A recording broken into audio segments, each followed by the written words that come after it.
Hey guys, तो देखो आज हम लोग पढ़ेंगे प्रश्नावली 10.16 के सवालों को। यहाँ पर सवाल नंबर जो पहला यहाँ पर लिखा है वो यहाँ पर लिखा है सदिशों वेक्टर ए प्लस में वेक्टर बी तथा सदिशों ए माइनस वेक्टर बी की लंब दिशा में मात्रक सदिश ज्ञात करना में, जबकि ए यानी वेक्टर ए बराबर यहाँ पर इतना दिया गया है और तथा वेक्टर बी बराबर हमारे पास इतना दिया गया है। ठीक, तो देखो सबसे पहले आपको बता दूं कि अगर आपने इसके पहले वाली वीडियो को नहीं देखे हैं तो उसका लिंक आपको डिस्क्रिप्शन बॉक्स में मिल जाएगा, वहां से जाकर आप वीडियो को देख सकते हैं।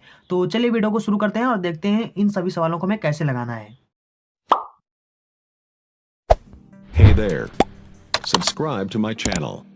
And also press this bell icon. तो देखो इस सवाल को लगाने के लिए सबसे पहले तो हमें यहाँ पर a प्लस बी निकाल लेना है और वेक्टर a माइनस बी निकाल लेना है। ठीक, तो इसको निकालने के लिए सबसे पहले हमें क्या करना है, यानी कि इन दोनों को जोड़ देना है तो a प्लस बी मिल जाएगा, फिर घटा देंगे तो a माइनस बी मिल जाएगा। ठीक, तो हम लोग यहाँ पर सबसे पहले निकालेंगे वेक्टर a प्लस में वेक्टर b। तो ये कितना हो जाएगा, देखो यहाँ पर इन दोनों को जब जोड़ेंगे तो यहाँ पर आई कैप है, यहाँ पर आई कैप है, तो ए की कितना हो जाएगा, 2 आई कैप हो जाएगा। ठीक, उसके बाद प्लस में यहाँ पर 2 आई जे कैप है और यहाँ पर 1 जे कैप है, तो जाएगा 3 जे कैप हो जाएगा। उसके बाद 3 के कैप है और यहाँ पर 1 के है, तो 3 कितना हो जाएगा, 4 के कैप हो जाएगा। ठीक, इसी तरीके से हम लोग vector a minus vector b निकालेंगे। तो देखो हमें क्या करना है, इसमें से इसको घटा देना है, तो सब में माइनस लग जाएगा जब माइनस हम लोग यहाँ करेंगे। ठीक, तो यानी कि ये सब माइनस में हो जाएंगे जब घटाएंगे, तो इसमें से हम लोग इसको जब घटाएंगे तो यहाँ पर 0 हो जाएगा, यानी 0 आई कैप हो जाएगा। फिर हम लोग क्या करेंगे, इस जे में से इसको घटाएंगे तो माइनस का चिन्ह यहाँ पर रहेगा, तो यानी कि ये बड़ा चिन्ह हो जाएगा। तो इसमें जब इसको घटाएंगे तो माइनस का जे आ जाएगा। ठीक, उसके बाद यहाँ पर हो जाएगा के में से 3 के घटाएंगे तो माइनस का 2 के हो जाएगा। ठीक, माइनस का क्यों होगा, क्योंकि यहाँ ये क्या होगा, घटाएंगे तो माइनस में हो जाएगा, इसका चिन्ह बड़ा हो जाएगा इसलिए माइनस में आ जाएगा। ठीक, ये हो गया। अब हमें क्या ज्ञात करना है, हमें ज्ञात करना है लंब दिशा में मात्रक सदिश। इसका जो सूत्र होता है इसे एन कैप से लिखते हैं मात्रक सदिश को, और इसका जो सूत्र होता है वो क्या होता है, प्लस माइनस हो जाएगा ए प्लस बी, और यहाँ पर होता है क्रॉस ए माइनस बी, और उसके बाद बटे में हो जाएगा इसी का मॉड हो जाएगा। ठीक, mod of a plus b, और यहाँ पर क्रॉस में हो जाएगा a माइनस बी हो जाएगा। ठीक, तो ये होता है। तो हम लोग क्या करेंगे, सबसे पहले यहाँ पर इन दोनों का क्रॉस प्रोडक्ट निकालेंगे। ठीक, तो यहाँ पर क्रॉस प्रोडक्ट लाकर यहाँ पर हम लोग धर देंगे इसका मान, तो आ जाएगा हमारा आंसर। ठीक, तो हम लोग यहाँ पर क्रॉस प्रोडक्ट निकालेंगे तो a प्लस बी हो गया और ये हो गया a माइनस बी। अब यहाँ पर क्या हो जाएगा, इसको कैसे निकालते हैं, इसके पहले वाले मतलब प्रश्नावली मैंने इसको डिटेल से बता दिया। ठीक, अगर आप लोगों ने नहीं देखा है तो आप देख लेना।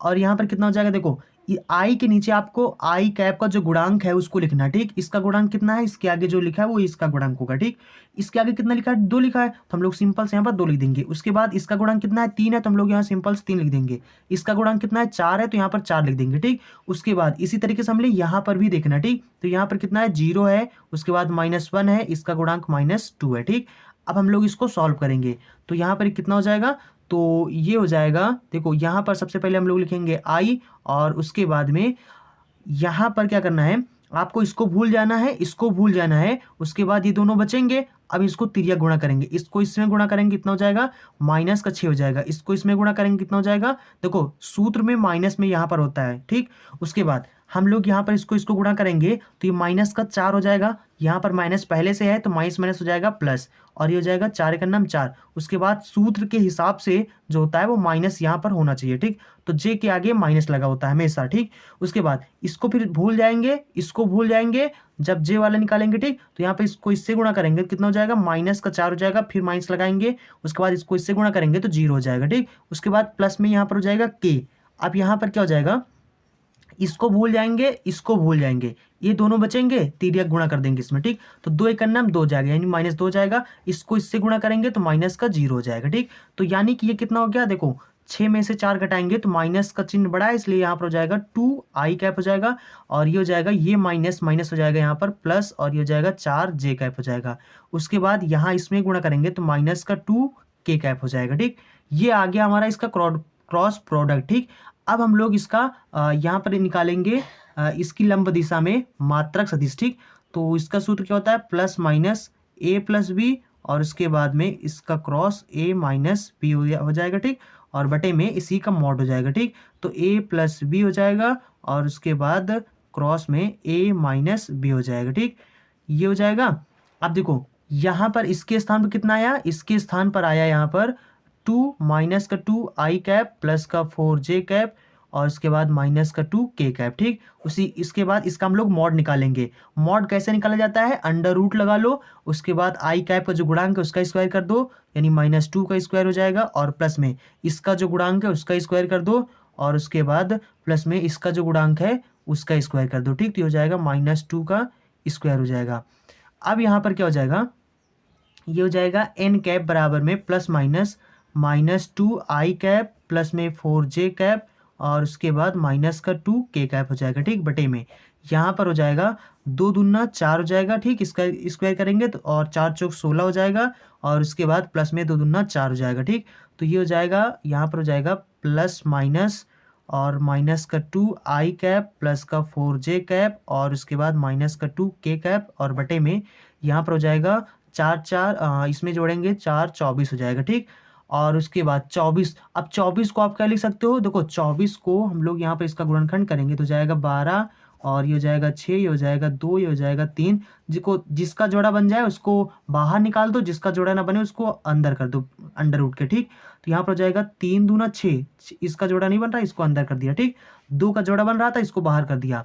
तो यानी इस तरीके से आप अंडर रूट 24 को लिख सकते हो। ठीक, तो अब यहाँ पर क्या हो जाएगा, यहाँ पर एन कैप बराबर हो जाएगा प्लस माइनस, और देखो दोनों में, देखो इसमें सब में 2 कामा मिल रहा तो हम लोग यहाँ पर 2 कामा ले सकते हैं। ठीक, तो यहाँ पर हो जाएगा माइनस का जे कैप और प्लस का 2 यहाँ पर बचेगा 2 जे कैप, उसके बाद माइनस का के कैप बचेगा। ठीक, और बटे में यहाँ पर कितना हो जाएगा 2 अंडर रूट 6 हो जाएगा इसके स्थान पर। ठीक, ये 2 से ये तो कैंसिल हो जाएगा, यानी कितना आ जाएगा प्लस माइनस माइनस का जे कैप प्लस का 2 जे कैप और उसके बाद माइनस का के कैप बटे में अंडर रूट 6 हो जाएगा। ठीक, आप इसको चाहो तो अलग अलग भी कर सकते हो, वरना यही आपका आंसर हो जाएगा। ठीक, आई होप आप समझ गए होंगे। चलिए फिर अगला सवाल देखते हैं। तो देखो ये आपका सवाल नंबर 2 है। यहाँ पर लिखा है यदि वेक्टर ए बराबर 0 है अथवा वेक्टर बी बराबर 0 है तो ए यानी वेक्टर ए क्रॉस वेक्टर बी बराबर 0 होता है। ठीक, मतलब ये बताया है कि यदि वेक्टर ए बराबर इतना है, वेक्टर बी बराबर इतना है, ठीक, चाहे वेक्टर ए बराबर हो चाहे वेक्टर बी बराबर अगर 0 होता है तो कहते हैं कि ए क्रॉस बी बराबर 0 हो जाता है। तो कहते हैं क्या इसका विलोम सत्य है, उदाहरण सहित अपने उत्तर की पुष्टि कीजिए। ठीक, आपको एग्जाम्पल देकर भी यहाँ पर समझाना है इनको। ठीक, चलिए सबसे पहले मैं आपको समांतर होने की कंडीशन क्या होता है इसको सबसे पहले मैं आपको समझा देता हूँ। ठीक, देखो जैसे कि कोई भी, जैसे कि यहाँ पर वेक्टर ए है और एक वेक्टर बी है। ठीक, अगर मान लो ये दोनों यहाँ पर समांतर होते हैं, देखो जैसे कि मान लो कि यहाँ पर आपका ये वेक्टर ए है, ठीक, और ये आपका एक वेक्टर बी हो गया। ठीक, ये वेक्टर ए है और ये वेक्टर वी है। ठीक, तो या फिर समांतर ऐसे भी होता है जैसे कि ये हो गया। ठीक, यहाँ पर मान लो ये इतना, मान लो ये आपका वेक्टर ए है और ये मान लो आपका वेक्टर बी है। ठीक, तो यानी कि इन दोनों के समांतर में जब होता है तो यानी कि जैसे कि वेक्टर ए है वेक्टर बी है, इन दोनों के बीच का जो कोण होता है समांतर में वो या तो 0 हो सकता है। ठीक, इन दोनों के बीच का कोण जो होता है थीटा, मतलब वो 0 भी होता है, 0 होता है या फिर 180 होता है। ठीक, अथवा 180 अंश होता है। ठीक, समांतर में जो कोण होता है जो थीटा होता है वो ये तो 0 होता है या 180 अंश होता है। ठीक, देख सकते हो इनके बीच में कोण कितना है, 180 अंश है। तो और इस एक ही लाइन में है इसलिए इनके बीच का कोण 0 भी। ठीक, तो चाहे 180 अंश बोलो या फिर 0 बोल सकते हो। ठीक है, देख सकते हो यहाँ पर इन दोनों के बीच का कोण कितना है, 0 है। देखो ये होता है सदिश गुणन वाला। ठीक, अब जब यानी कि आप अदिश पढ़ रहे थे, इसके पहले वाले जो चैप्टर थे उनमें सब अदिश वाला था। क्या था वहां पर था ए डॉट वी बराबर 0 था। तो ये किसका कंडीशन था, ये लंब होने की कंडीशन था। तो आप कंफ्यूज मत होना कि जैसे कि अदिश में होता है मतलब ए डॉट बी बराबर 0 तो वो लंब होता है, इसमें भी अगर ए क्रॉस बी हो बराबर 0 हो तो वो यानी कि लंब हो, ऐसा मत समझ लेना। ठीक, देखो उसमें क्या था, ये लंब होने का प्रतिबंध था। और यानी कि जब सदिश आप पढ़ेंगे, सदिश वाले में क्या, ये अदिश वाला था। अब सदिश में क्या है, सदिश में ये दोनों की ये जो कंडीशन होता है ये हमारा समांतर होने का कंडीशन होता है। ठीक, समझ रहे हो ना। अच्छा, इसमें सदिश में जो लंब होने कंडीशन है वो क्या होता है, तो लंब होने कंडीशन सिर्फ क्या होता है, ए क्रॉस बी, ये है लंब होने का कंडीशन। ठीक, तो लंब होने कंडीशन ये है, और जब बराबर 0 लगा हो तो वो समांतर हो जाता है, ये समांतर होने कंडीशन है। और यहाँ पर जो ए क्रॉस बी होता है, अगर इन दोनों के बीच का कोण थीटा हो तो यानी कि ए क्रॉस बी क्या हो जाता है, देखो ए क्रॉस बी यानी इसके बराबर क्या होता है, इसके बराबर होता है ए बी साइन थीटा होता है, ठीक। और उसके बाद साथ में यहाँ पर एन कैप होता है। एन कैप क्या बताता है, एन कैप कुछ नहीं है, एन कैप ये होता है लंब इकाई सदिश या लंब एकांक सदिश। ये क्या बताता है, ये लंब होने का जो दिशा होता है उसको बताता है, ठीक। सिर्फ एन कैप हमें क्या होता है, लंब होने का जो दिशा होता है वो बताता है, ठीक। और यानी कि जो यहाँ पर एन कैप का जो वैल्यू होता है वो 1 होता है, ठीक। तो ये जो एन कैप है इसको आप मॉड ऑफ एन कैप भी लिख सकते हो, यानी इसका वैल्यू कितना होता है, 1 होता है, ठीक। समझ गए ना, ये क्या बताता है, ये लंब दिशा यानी कि लंब जो दिशा होता है उसको बताता है। और ये हमारा क्या है, ये हमारा होता है परिमाण, ठीक। तो यानी कि देखो परिमाण होता है, अब जैसे कि यहाँ पर वेक्टर ए लिखा है, ठीक। अब वेक्टर ए का जो परिमाण है वो क्या है, ये इस वेक्टर ए का परिमाण कितना है, ए है। और ये जो ऊपर ये आपको ये तीर का निशान दिख रहा है ये क्या बताता है, ये दिशा को बताता है, ठीक। इसी तरीके से यहाँ पर ए और बी ये क्या है, परिमाण है, और ये ऊपर वाले जो ये हैं ये क्या है, दिशा बता रहे हैं, ठीक। तो यानी कि देखो यहाँ पर जो इसका जो परिमाण है वो क्या है, ए है, ठीक। तो इस ए को आप चाहो ए लिखो, इस परिमाण को चाहो आप ए लिखो, या फिर इसी को आप मॉड ऑफ वेक्टर ए भी बोल सकते हो, ऐसे भी बोल सकते हो, या फिर आप इसको सिर्फ यानी ए बोलो, या फिर मॉड ऑफ वेक्टर ए बोल सकते हो। ये क्या होता है, ये परिमाण होता है, ठीक, सदिश का परिमाण होता है। और यहाँ पर इसी तरीके से अगर हम पूछें कि इसका परिमाण बताइए, तो इसका परिमाण कितना हो जाएगा, इसका परिमाण होगा यानी कि vector of a cross b, हम ऐसे भी लिख सकते हैं या फिर ए बी साइन थीटा बोल सकते हैं, ठीक। अगर इसके बीच का कोण थीटा हो तो देखो यानी कि अगर mod of vector A cross b हो तो इसका वैल्यू कितना होता है, ए बी साइन थीटा होता है। समझ गए ना, एन कैप यहाँ पर सिर्फ ये क्या है, परिमाण है, इतना समझ लो। चाहे आप परिमाण के लिए चाहे आप इसको लिखो या फिर आप इसको लिखो, दोनों एक ही चीज है, ठीक। जैसे कि यहाँ पर चाहे आप ए लिखो या फिर इसको लिखो, दोनों एक ही चीज है। तो जिस तरीके से वेक्टर ए का परिमाण कितना होता है, ए होता है, उसी तरीके से ए क्रॉस बी का जो परिमाण होता है वो कितना होता है, ये होता है, ठीक, ए बी साइन थीटा होता है, ठीक। समझ गए ना। अच्छा एक चीज और समझ लो, अभी मैंने आपको बताया कि ये जो ए है, ए को आप क्या लिख सकते हो, ए को आप लिख सकते हो मॉड ऑफ वेक्टर ए, और बी को क्या लिख सकते हो, इसी तरीके से मॉड ऑफ वेक्टर बी। तो इसको आप ऐसे भी लिख सकते हो, ए क्रॉस बी, इसको आप ऐसे भी लिख सकते हो mod of vector a, mod of vector b और साइन थीटा। यहीं से आपका सूत्र निकला है जो साइन थीटा बराबर सूत्र होता है बीच का कोण वाला, साइन थीटा बराबर क्या होता है, इन दोनों, ये दोनों क्या गुणा में, इन दोनों को इधर भेज दो तो ये क्या बन जाएगा, mod of vector A cross v और बटे में mod of vector a mod of vector v, ठीक। ये सूत्र जो होता है बीच का कोण क्या होता है, थीटा होता है। तो थीटा अगर निकालना चाहो तो साइन को इधर भेज दो तो साइन इनवर्स हो जाएगा, तो sine inverse mod of vector A cross vector v और बटे में यहाँ पर क्या होता है, mod of vector a mod of vector v, ठीक। यहीं से आपका सूत्र निकला है बीच का कोण हो, यानी कि जो बीच का कोण होता है वो सूत्र यहीं से निकला है, ठीक। समझ गए ना। अच्छा जब आपको हम समांतर यानी कि पढ़ा रहे थे, जब यानी कि समांतर सदिश मैंने आपको पढ़ाया था तो वहां पर मैंने आपको कंडीशन, समांतर होने कंडीशन क्या बताया था, वेक्टर ए बराबर में यहाँ पर लेम्डा वेक्टर ए, जैसे कि वेक्टर ए और वेक्टर बी समांतर हैं तो समांतर होने कंडीशन ये है, ठीक। तो ये भी समांतर होने कंडीशन है, तो आप समझ गए ना। चलिए अब मैं आपको बताता हूँ इस सवाल को कैसे आपको इस सवाल को सॉल्व करना है, ठीक। यहाँ पर समांतर होने का जो मतलब कि थीटा मतलब जो कोण होता है वो याद रखना, समांतर में थीटा कितना होता है, 0 होता है या 180 अंश होता है। देखो यहाँ पर सवाल में क्या दिया गया है, यहाँ पर मतलब सवाल में ए क्रॉस बी मतलब ए क्रॉस बी बराबर कितना होता है, इसके बराबर होता है mod of vector a mod of vector b और उसके बाद में साइन थीटा होता है, एन कैप होता है, ठीक। जहाँ पर एन कैप की वैल्यू क्या होता है, ए मतलब 1 होता है, ठीक। तो आप यहाँ पर इसके स्थान पर ए लिख सकते हो, ठीक। उसके बाद अगर यहाँ पर आपका जो यानी कि वेक्टर ए है, ठीक, वेक्टर ए को आप इसके बराबर 0 है, इसको आप ऐसे भी लिख सकते हो मॉड ऑफ वेक्टर लिख सकते हो बराबर 0 लिख सकते हो, ठीक। तो यानी कि मॉड ऑफ वेक्टर ए अगर यानी कि मॉड ऑफ यदि आप लिख सकते हो यहाँ पर, यदि वेक्टर ए बराबर 0 है तो यहाँ पर हम लोग 0 रखेंगे, तो यानी कि ए क्रॉस बी कितना हो जाएगा, ए क्रॉस बी बराबर 0 हो जाएगा, ठीक। इसी प्रकार से अगर हम लोग चाहे ए के स्थान पर रखें या बी के स्थान पर, यदि इसी प्रकार से यदि मॉड ऑफ वेक्टर बी बराबर 0 हो, जैसे यहाँ पर दिया गया ना, यहाँ पर सवाल में बोला गया है कि अगर इतने बराबर 0 हो या इतने बराबर 0 हो तो ये क्या हो जाता है, मतलब ए क्रॉस बी बराबर जीरो हो जाता है तो हम लोग देखो यहाँ पर अगर जीरो रखेंगे तो पूरा जीरो हो जाएगा, तो हम लोग यहाँ पर जीरो बोल सकते हैं। तो समझ गए ना। देखो ये तो सिर्फ आपको जो सवाल में दिया गया है वो चीज़ मैंने आपको बताया, ठीक। तो यहाँ पर सही बात है कि अगर वेक्टर ए बराबर जीरो या वेक्टर बी बराबर जीरो हो तो ए क्रॉस बी जीरो हो जाता है, ठीक। ये बात सही है।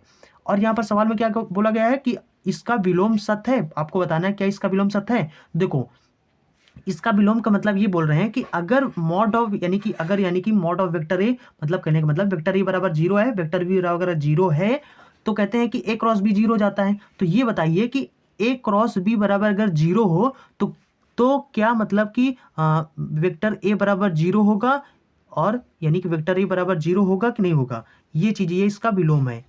विलोम का मतलब समझ रहे हो ना। विलोम का मतलब ये बोला जा रहा है कि अगर इतने बराबर इतना होता है तो फिर क्या इतने बराबर, अगर इतने बराबर इतना हो तो क्या वेक्टर ए बराबर जीरो होगा कि नहीं होगा, वेक्टर बी बराबर जीरो होगा कि नहीं होगा। ये इसका विलोम है, ठीक। तो विलोम शब्द समझ गए ना।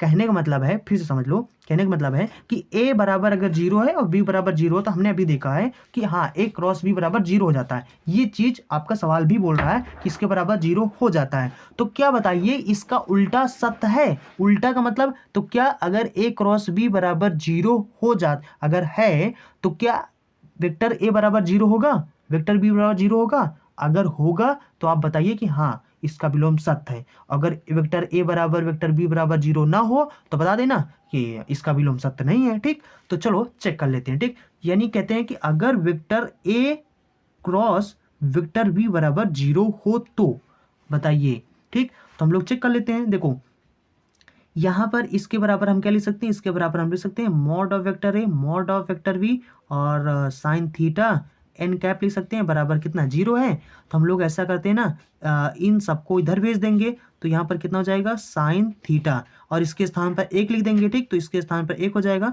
चूंकि यहाँ लिख सकते हो n cap mod of vector a इसके बराबर एक होता है, ठीक। तो यहाँ पर एक हो जाएगा और ये हो जाएगा, इसको इधर भेजेंगे तो ये इधर भाग में हो जाएगा। किसी भी चीज़ को यहाँ पर जीरो से भाग करोगे तो जीरो हो जाएगा, ठीक।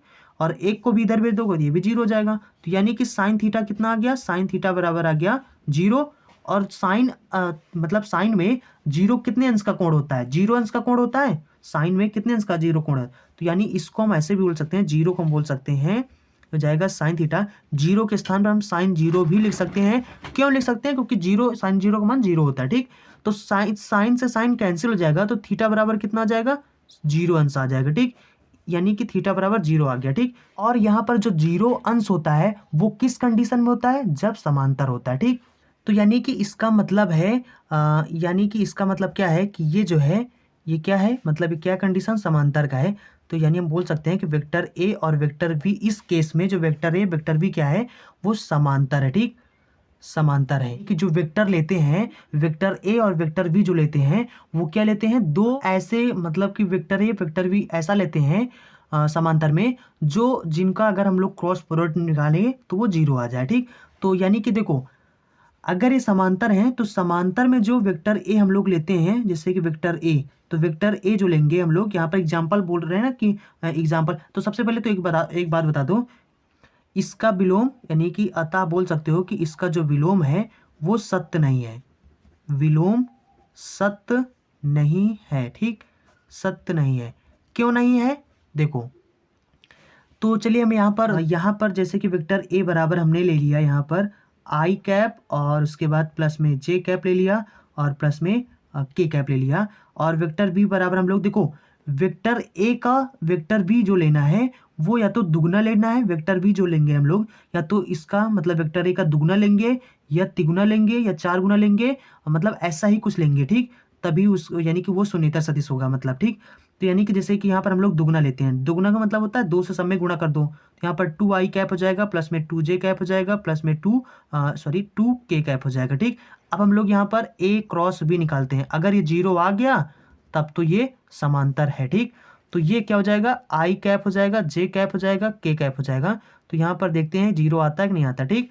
तो यहाँ पर क्या हो जाएगा, एक एक एक, और ये हो जाएगा दो दो दो, और यहाँ पर निकालते हैं तो यहाँ पर जाएगा आई कैप, और इसमें तिरिया गुणा करेंगे, दो एक नाम दो, इसमें तिरिया गुणा करेंगे, दो एक नाम दो, माइनस में जे हो जाएगा, और उसके बाद इसको इससे गुणा करेंगे, दो एक नाम दो, इसको इससे गुणा करेंगे तो माइनस दो हो जाएगा, प्लस में यहाँ पर इसको इससे गुणा करते हैं तो ये हो जाएगा 2 एक अन्नम 2 -2 हो जाएगा, ठीक। इसको इससे गुणा करेंगे तो यहाँ बनी कि यहाँ पर देख सकते हैं 0 0 0, ठीक, सब में घटाने पर 0 आ जाता है, ठीक। 0 आई कैप और 0 जे कैप हो जाएगा, ठीक। उसके बाद 0 के कैप हो जाएगा, यानी ये कितना आ गया, 0 आ गया। यानी कि हम बोल सकते हैं कि ए क्रॉस बी कितना आ गया, 0 आ गया। तो देखो अब यहाँ पर देख लो, समझ लो कि ए क्रॉस बी, अगर ए क्रॉस बी 0 हो जाता है, जरूरी नहीं कि वेक्टर ए बराबर 0 हो या वेक्टर बी बराबर 0 हो तभी ए क्रॉस बी 0 होगा। यहाँ पर आप देख सकते हो, क्या वेक्टर ए बराबर 0 है, क्या वेक्टर बी बराबर हमने 0 लिया तभी 0 आ गया, नहीं। देख सकते हो यहाँ पर,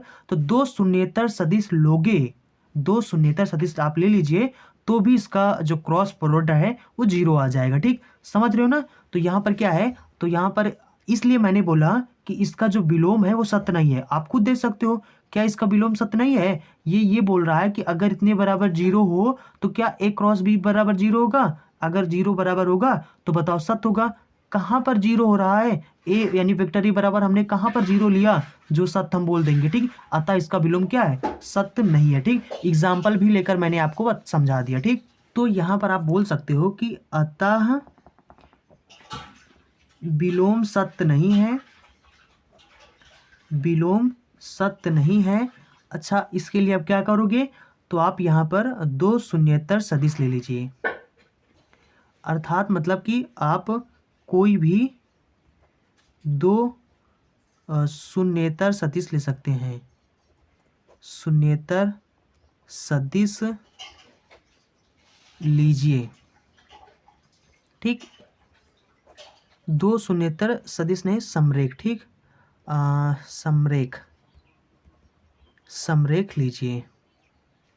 तो देखो यहाँ पर आप समझ गए ना, यानी कि ये क्या है, सत्य यहाँ पर नहीं है। तो जब भी आपको ऐसा मतलब दिखाना हो तो यहाँ पर जो वेक्टर ए और वेक्टर बी जो लेना है वो क्या लेना है, दो ऐसे लेना वेक्टर ए और वेक्टर बी जो समरेख हों। यानी कि जैसे कि इसका जैसे कि यहाँ पर वेक्टर ए और वेक्टर बी बराबर आप या तो दुगुना लेंगे, तिगुना लेंगे, 4 गुना लेंगे, 5 गुना लेंगे, ऐसा कुछ करके लेना, ठीक। तभी यानी कि ए क्रॉस बी करोगे तो 0 आएगा। तो एग्जाम्पल में आप कुछ भी बता सकते हैं, यहाँ पर 3 रख कर भी बता सकते हैं, ठीक। तो जहाँ जितना आप एग्जाम्पल दे सकते हैं। तो आई होप आप समझ गए होंगे। चलिए मैं आपको अगला सवाल बताता हूँ। तो देखो ये आपका सवाल नंबर 3 है। यहाँ पर लिखा है सिद्ध करना है आपको कि आई कैप क्रॉस में ए वेक्टर ए, ठीक। तो यहाँ पर इसका जो मॉड है उसका स्क्वायर यहाँ पर लिखा है, इसी तरीके से जे और ए है, यहाँ पर के और ए है, ठीक। तो ये हमारा लेफ्ट हैंड साइड हो जाएगा, ये हमारा राइट हैंड साइड हो जाएगा। चलो हम लोग यहाँ पर लेफ्ट हैंड साइड लेकर चलते हैं और उसके बाद ये अगर आ गया तो हमारा आंसर सही है, ठीक। तो यहाँ पर क्या लिखा है, mod of I cap cross vector a का होल स्क्वायर यहाँ पर लिखा है, ठीक। और उसके बाद प्लस में यहाँ पर जे कैप लिखा है, क्रॉस ए लिखा है इसका स्क्वायर, प्लस में के कैप क्रॉस में ए वेक्टर ए इसका स्क्वायर, ठीक। तो देखो यहाँ पर सबसे पहले हम लोग निकालते हैं आई। सबसे पहले हम लोग यहाँ पर मान लेते हैं, माना वेक्टर ए के स्थान पर आप कुछ भी मान सकते हैं, ठीक। चलो हम लोग यहाँ पर A1 और उसके बाद यहाँ पर आई कैप मान लेते हैं, प्लस में इसी तरीके से A2, ठीक। जे कैप मान लेते हैं, प्लस में A3 के कैप मान लेते हैं, ठीक। अब हम लोग यहाँ पर निकालेंगे आई कैप क्रॉस में इसको निकालेंगे, ठीक, वेक्टर ए, ठीक। तो यहाँ पर कितना हो जाएगा, आई से आई कैप, और हमें यहाँ पर क्या करना है, गुण मतलब यहाँ पर क्रॉस करना है वेक्टर A1 आई कैप प्लस में A2 जे कैप प्लस में A3 के कैप, ठीक। तो यहाँ पर इसमें यहाँ पर गुणा करेंगे तो यहाँ पर कितना हो जाएगा, ये हो जाएगा A1 और उसके बाद इसमें आई हो जाएगा, तो जाएगा आई क्रॉस आई, ठीक, ये हो जाएगा। और उसके बाद प्लस में इसको इसमें करेंगे तो यहाँ पर जाएगा A2 और उसके बाद में हो जाएगा आई क्रॉस में जे, ठीक। और उसके बाद प्लस में यहाँ पर जाएगा A3 और यहाँ पर इसको इससे करेंगे तो जाएगा आई क्रॉस के कैप, ठीक, ये हो जाएगा। अब देखो आई कितना हो जाएगा, 0 होता है। देखो आई क्रॉस आई जो होता है 0 होता है, और इसी तरीके से जे क्रॉस जे होता है 0 होता है, ठीक। और के क्रॉस के होता है वो भी 0 होता है, ठीक। तो यहाँ पर 0 हो जाएगा, यानी इसका काम खत्म हो जाएगा। तो सिर्फ बचे कितना यहाँ पर, और यहाँ पर कितना है आई क्रॉस जे, तो आई क्रॉस जे के स्थान पर के कैप होता है, ठीक। तो जाएगा के कैप, और यहाँ पर आई क्रॉस जे कैप ठीक। देखो इसके पहले मैंने आपको जो पहले वाले इसके पहले जो प्रश्नावली था उसमें मैंने आपको बताया था इस तरीके से कि आई क्रॉस आई बराबर 0 होता है, कब आई क्रॉस के बराबर माइनस का जे होगा। ठीक, तो ये सब चीज़ें मैंने आपको यहाँ मतलब इसके बराबर जो होता है माइनस का जे होता है। ठीक, इसको मैंने इसके पहले वाले वीडियो में बताया, अगर आपने देखा होगा तो आपको पता होगा। ठीक, तो यहाँ पर कहने का मतलब है कि अगर वो क्रम से लिखे हो, जैसे आई के बाद जे आता है फिर जे के बाद के आता है, तो अगर क्रम से लिखे हो जैसे आई के बाद जे आता है तो आई क्रॉस के, क्रम से दोनों लिखे ना तो इसके बराबर के हो जाएगा। लेकिन अगर क्रम से नहीं लिखे, जैसे आई के बाद जे आना चाहिए लेकिन यहाँ पर के आ गया, तो क्रम से नहीं लिखे ना, इसलिए यहाँ पर माइनस लग जाएगा। बाकी यहाँ पर इन देखो 3 होते हैं, यहाँ पर आई कैप जे कैप के कैप, तो इन्हीं तीनों में से कोई ना कोई पलट कर आएगा। ठीक, तो जैसे आई और के है, यहाँ पर जे नहीं है, तो यहाँ पर इन दोनों का जो क्रॉस प्रोडक्ट होगा वो जे हो जाएगा। अब माइनस क्यों लगा है? माइनस इसलिए क्योंकि ये क्रम से नहीं लिखे हैं। ठीक, इसलिए लग गया है। समझ गए ना? चलो ठीक है। अब यहाँ पर क्या हो जाएगा, मतलब इसके स्थान कितना हो जाएगा, इसके स्थान हो जाएगा माइनस का A3 और ये हो जाएगा जे कैप हो जाएगा। ठीक, ये हो गया। तो अब हम लोग यहाँ पर ये हमारा हो गया आई यानी कि आई कैप वेक्टर ए हो गया। ठीक, अब यहाँ पर क्या हो जाएगा, हम लोग यहाँ पर इसका मॉड निकालेंगे, तो इसका मॉड जब निकालेंगे तो वो कितना हो जाएगा, तो ये हो जाएगा अंडर रूट हो जाएगा, इसका स्क्वायर कर देंगे और उसके बाद प्लस में इसका स्क्वायर करेंगे। ठीक, तो इसका स्क्वायर करेंगे, ये माइनस में है, माइनस माइनस प्लस हो जाएगा, स्क्वायर कर देंगे। ठीक, तो ये आ गया हमारा। और इसका अगर हम लोग यहाँ पर इसका स्क्वायर निकालें तो ये हो जाएगा, स्क्वायर इसमें लगा देंगे, स्क्वायर करेंगे तो ये जो अंडर रूट है ये हट जाएगा। ठीक, स्क्वायर की वजह से, तो ये हो जाएगा हमारा A2 का स्क्वायर प्लस में A3 का स्क्वायर, मतलब ये जो अंदर है यही बचेगा सिर्फ। ठीक, तो ये आ गया हमारा इतना। और इसके बाद इसी तरीके से हम लोग यहाँ पर J क्रॉस A निकालते हैं। ठीक, तो J क्रॉस A निकालेंगे, वेक्टर A निकालेंगे, तो यहाँ पर आप लिख सकते हो इसी प्रकार से। अब देखो इसी प्रकार यहाँ पर हम लोग निकालेंगे, तो यहाँ पर इसी प्रकार हमने क्यों लिखा, क्योंकि अब यहाँ पर हम लोग बार बार इसी तरीके से गुणा नहीं करेंगे, हम यहाँ पर डायरेक्ट लिखे दे रहे हैं। ठीक, तो यहाँ पर इसी तरीके से हम लोग जब यहाँ पर इसका स्क्वायर निकालेंगे तो देखो इसमें आई था, आई के साथ आई किसका गुणांक था, तो यहाँ पर आई जो था वो A1 का गुणांक था, तो यानी कि जब हम लोग आई से गुणा किए तो A1 गायब हो गया। इसी तरीके से हम लोग यहाँ पर यानी कि जे का गुणांक कितना है, A2 है, तो इसी तरीके से जब हम लोग जे से मल्टीप्लाई इसमें करेंगे वेक्टर ए में, तो ये जे वाला यानी उड़ जाएगा, गायब हो जाएगा। ठीक, तो यहाँ पर क्या बचेगा, यहाँ पर फिर बचेगा हमारा A1 का स्क्वायर। ठीक, उसके बाद प्लस में, और यहाँ पर क्या बचेगा, फिर उसके बाद A2 यानी A2 तो गायब हो गया, क्योंकि जे क्रॉस जे करेंगे तो 0 हो जाएगा, वो खत्म हो जाएगा। ठीक, इसी तरीके से हो जाएगा A3 का स्क्वायर हो जाएगा। ठीक, और ये हो जाएगा इसका स्क्वायर, तो यहाँ पर मतलब ये आ जाएगा A1 का स्क्वायर प्लस में A3 का स्क्वायर। आप समझ रहे हो ना यहाँ पर हम क्या करें, आप चाहो तो इसी तरीके से आप निकाल लेना। ठीक, इसी तरीके से J क्रॉस वेक्टर ए, यहाँ पर जब हम लोग इसके साथ मान लो J है, ठीक, तो यहाँ पर J वाला निकालेंगे तो इसमें मल्टीप्लाई करेंगे तो I और क्रॉस J हो जाएगा, तो उसके साथ क्या आ जाएगा। ठीक, उसके बाद फिर यहाँ पर जे रहेगा, तो जे में मतलब जे से इसमें गुणा करेंगे तो जे जे हो जाएगा, तो जे जे कितना हो जाएगा, 0 हो जाएगा। उसके बाद यहाँ पर जे होगा, इसमें गुणा करेंगे तो के क्रॉस जे हो जाएगा, तो वो कितना हो, उसके स्थान कितना हो जाएगा, आई कैप हो जाएगा। ठीक, जब हम लोग मॉड निकालेंगे तो इस तरीके से इसका स्क्वायर कर देंगे, देखो जे क्रॉस जे हो गया तो 0 हो गया, तो ये यानी A2 गायब हो जाएगा। ठीक, इसीलिए मैंने डायरेक्ट लिख दिया है, आपको समझा दिया। ठीक, तो यहाँ पर इसी तरीके से जब हम लोग यहाँ पर के कैप क्रॉस वेक्टर ए निकालेंगे, ठीक, तो इसका कितना हो जाएगा, देखो इसमें फिर के वाला गायब हो जाएगा। के वाला क्या है, मतलब यहाँ पर अगर हम लोग के लिख देंगे, मान लो आई के स्थान पर के लिख दिया, देखो यहाँ पर। ठीक, तो यानी कि यहाँ पर के लिखेंगे तो के से के मतलब के क्रॉस के कितना हो जाएगा, 0 हो जाएगा, तो के क्रॉस 0 हो जाएगा, तो यानी A3 गायब हो जाएगा, बाकी ये दोनों तो बचेंगे। ठीक, तो यानी कि इसमें हो जाएगा A1 का स्क्वायर, ठीक, और उसके बाद क्या हो जाएगा, प्लस में A2 बचेगा, A3 सिर्फ गायब होगा। ठीक, तो यानी हो जाएगा इसका स्क्वायर। ठीक, समझ रहे हो ना। अब देखो यहाँ पर कितना बचेगा, फिर A1 का स्क्वायर प्लस में A2 का स्क्वायर बचेगा। ठीक, अब देखो हमें क्या करना है, इन तीनों को अब जोड़ देना है ताकि हमारा ये इसका वैल्यू ये आ जाए। ठीक, हमें ये लिखना है। ठीक, देखो तीनों जुड़े हैं। ठीक, तो यहाँ पर हमें क्या करना है, जब हम लोग निकालेंगे हमारा कितना लेफ्ट हैंड साइड क्या है, आई और वेक्टर ए, इसका मॉड का स्क्वायर प्लस में इसी तरीके से जे और क्रॉस में ए, इसका स्क्वायर प्लस में इसी तरीके से के क्रॉस में वेक्टर ए, ठीक, इसका स्क्वायर है। तो हम लोग इनका वैल्यू रखेंगे तो कितना हो जाएगा, A1 का स्क्वायर प्लस में हो जाएगा A3 का स्क्वायर, देखो ये। ठीक, उसके बाद प्लस में A1 का स्क्वायर प्लस में A3 के स्क्वायर प्लस में ये हो जाएगा A1 के स्क्वायर प्लस में A2 के स्क्वायर। ठीक, तो ये दोनों इसका वैल्यू, ये दोनों इसका वैल्यू और ये दोनों इसका वैल्यू हो गया। ठीक, अब हम लोग यहाँ पर देखेंगे A1 एक ये है एक ये है, यानी कितने हो गया 2A1 का स्क्वायर प्लस में A2 हमारे पास कितना है, तो हो जाएगा एक A2 ये है। ठीक, और उसके बाद क्या है, ये आपका A2 है, यहाँ पर देख सकते हो ये A2 है। ठीक, तो एक A2 ये हो गया, एक A2 ये हो गया, तो ये हो जाएगा 2A2 का स्क्वायर और उसके बाद प्लस में फिर क्या हो जाएगा, फिर हमारा हो जाएगा यहाँ पर A3 कितने हो जाएगा 2A3 भी हो जाएगा। ठीक, इसका स्क्वायर, तो हम लोग यहाँ पर दो सब में कामा ले लेंगे, तो यहाँ पर हो जाएगा 2 और यहाँ पर अंदर क्या बचेगा A1 का स्क्वायर प्लस में A2 का स्क्वायर प्लस में A3 का स्क्वायर बचेगा। ठीक, अब देखो यहाँ पर ये बचेगा, तो देखो अब यहाँ पर आप समझ सकते हो कि वेक्टर ए बराबर कितना हमने माना था, वेक्टर ए बराबर माना था मतलब कि यहाँ पर जो आपका ए है जैसे A1 है। ठीक, तो A1 चाहे आप A1 लिखो, इसी को आप मॉड ऑफ वेक्टर A1 ऐसे भी लिख सकते हो। ठीक, अगर स्क्वायर मतलब इसका स्क्वायर लगा इसका भी स्क्वायर लग जाएगा। ठीक, समझ रहे हो ना ये बात को।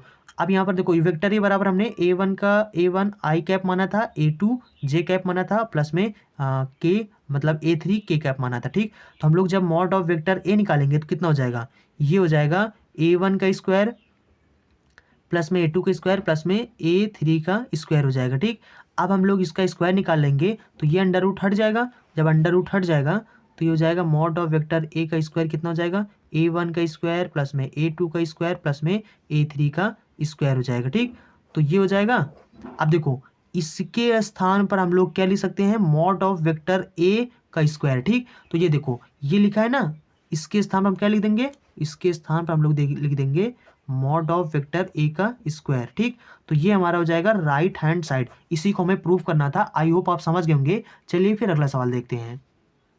देखो ये आपका सवाल नंबर 4 है, यहाँ पर लिखा है यदि त्रिभुज ABC के शीर्षों के स्थिति सदिश क्रमशः वेक्टर ए वेक्टर बी तथा वेक्टर सी है तो सिद्ध कीजिए कि शीर्ष सी से AB पर जो डाला गया लंब है उसकी जो लंबाई है वो इतना है, ये हमें सिद्ध करना। ठीक, सवाल को समझो पहले। सवाल ऐसे बोल रहा है कि ये आपका त्रिभुज ABC मान लो है। ठीक, तो ये हम मान लेते हैं A और इसको मान लेते हैं हम लोग कि C है। ठीक, उसके बाद ये हमारा A है ये B है। ठीक, तो A B और ये C हो गया। ठीक, उसके बाद यहाँ पर सवाल क्या बोल रहा है कि जो शीर्ष C है ये आपके शीर्ष होते हैं, यानी कि A शीर्ष हो गया, B शीर्ष हो गया, C हो गया। ठीक, और इन यानी कि A B और C ये जो शीर्ष हैं इनका जो स्थिति सदिश है वो क्या है, वेक्टर A वेक्टर B और वेक्टर C है। ठीक, समझ गए ना। अब देखो सवाल बोल रहा है कि शीर्ष C से ये जो शीर्ष C है यहाँ से ये जो AB है इस पर एक लंब डाला जाता है। ठीक, ये जो ऐसे इस प्रकार से एक लंब डाला जाता है। ठीक, इस पॉइंट को आप मान लीजिए कि D है।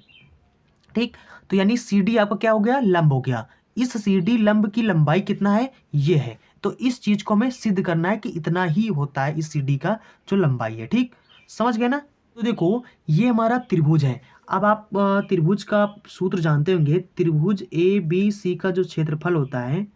ठीक, तो क्षेत्रफल क्या होता है, क्षेत्रफल का सूत्र क्या होता है, क्षेत्रफल का त्रिभुज का जो क्षेत्रफल होता है उसका सूत्र होता है 1/2 और उसके बाद क्या होता है जो हमारा आधार होता है आधार गुणे लंब होता है। ठीक, तो यहाँ पर अगर हम देखें तो यहाँ पर जो हमारा आधार है वो क्या है, AB है। ठीक, आधार हमारा क्या है, AB है। और उसके बाद यहाँ पर लंब हमारे पास कितना है, तो लंब हमारा कितना है, CD है। यहाँ पर जो लंब है जो हमने शीर्ष C से AB पर जो डाला है यही तो हमारा लंब है। तो यहाँ पर आप ये भी लिख सकते हो या फिर लंब के स्थान पर आप ये लिख सकते हो शीर्ष C से AB पर डाला गया लंब। ठीक, तो यहाँ पर क्या हो जाएगा, देखो यहाँ पर जो AB है यानी AB यहाँ पर हमारा मतलब आधार कितना है, तो आधार मतलब वेक्टर AB कितना हो जाएगा, ये हो जाएगा OB माइनस OA। ठीक, अब एक बात और समझ लो कि यहाँ पर हम लोग मान लेते हैं कि मूल बिंदु हमारा क्या है, O है। तो O के सापेक्ष हम लोग अगर यहाँ पर A का स्थिति सदिश लिखेंगे तो क्या लिखेंगे, OA लिखेंगे। तो OA की वैल्यू कितना है, ये क्रम से दिए ना क्रमशः, यानी कि OA की वैल्यू कितना है, वेक्टर A है, OB की वैल्यू कितना है, वेक्टर B है, और OC की वैल्यू कितना है यहाँ पर, वेक्टर C।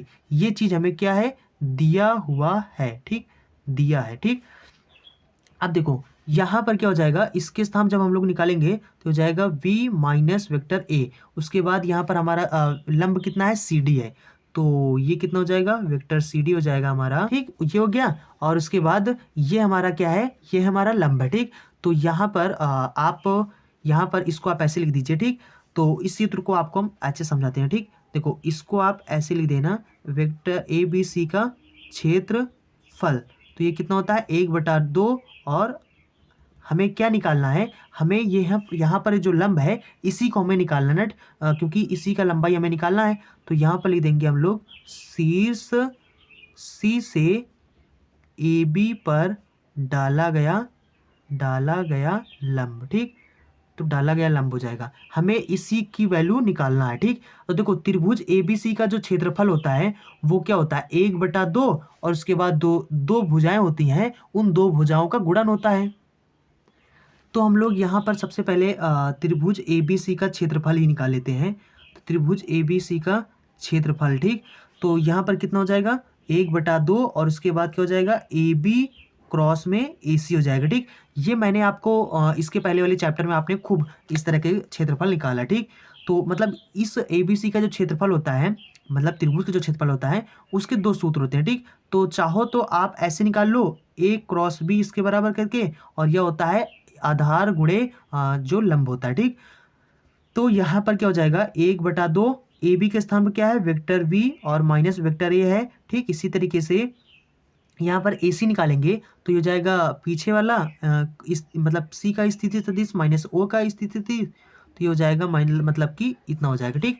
हम लोग इसको जब यहाँ पर निकालेंगे तो ये हो जाएगा हमारा 1/2, और इसको इससे गुणा करेंगे तो हो जाएगा बी क्रॉस सी, और उसके बाद इसको इससे गुणा करेंगे तो हो जाएगा माइनस का ए क्रॉस सी, और उसके बाद इसको इससे गुणा करेंगे तो हो जाएगा माइनस का वी क्रॉस ए, उसके बाद इसमें इसमें गुणा करेंगे तो माइनस माइनस प्लस, और ये हो जाएगा ए क्रॉस ए, ठीक।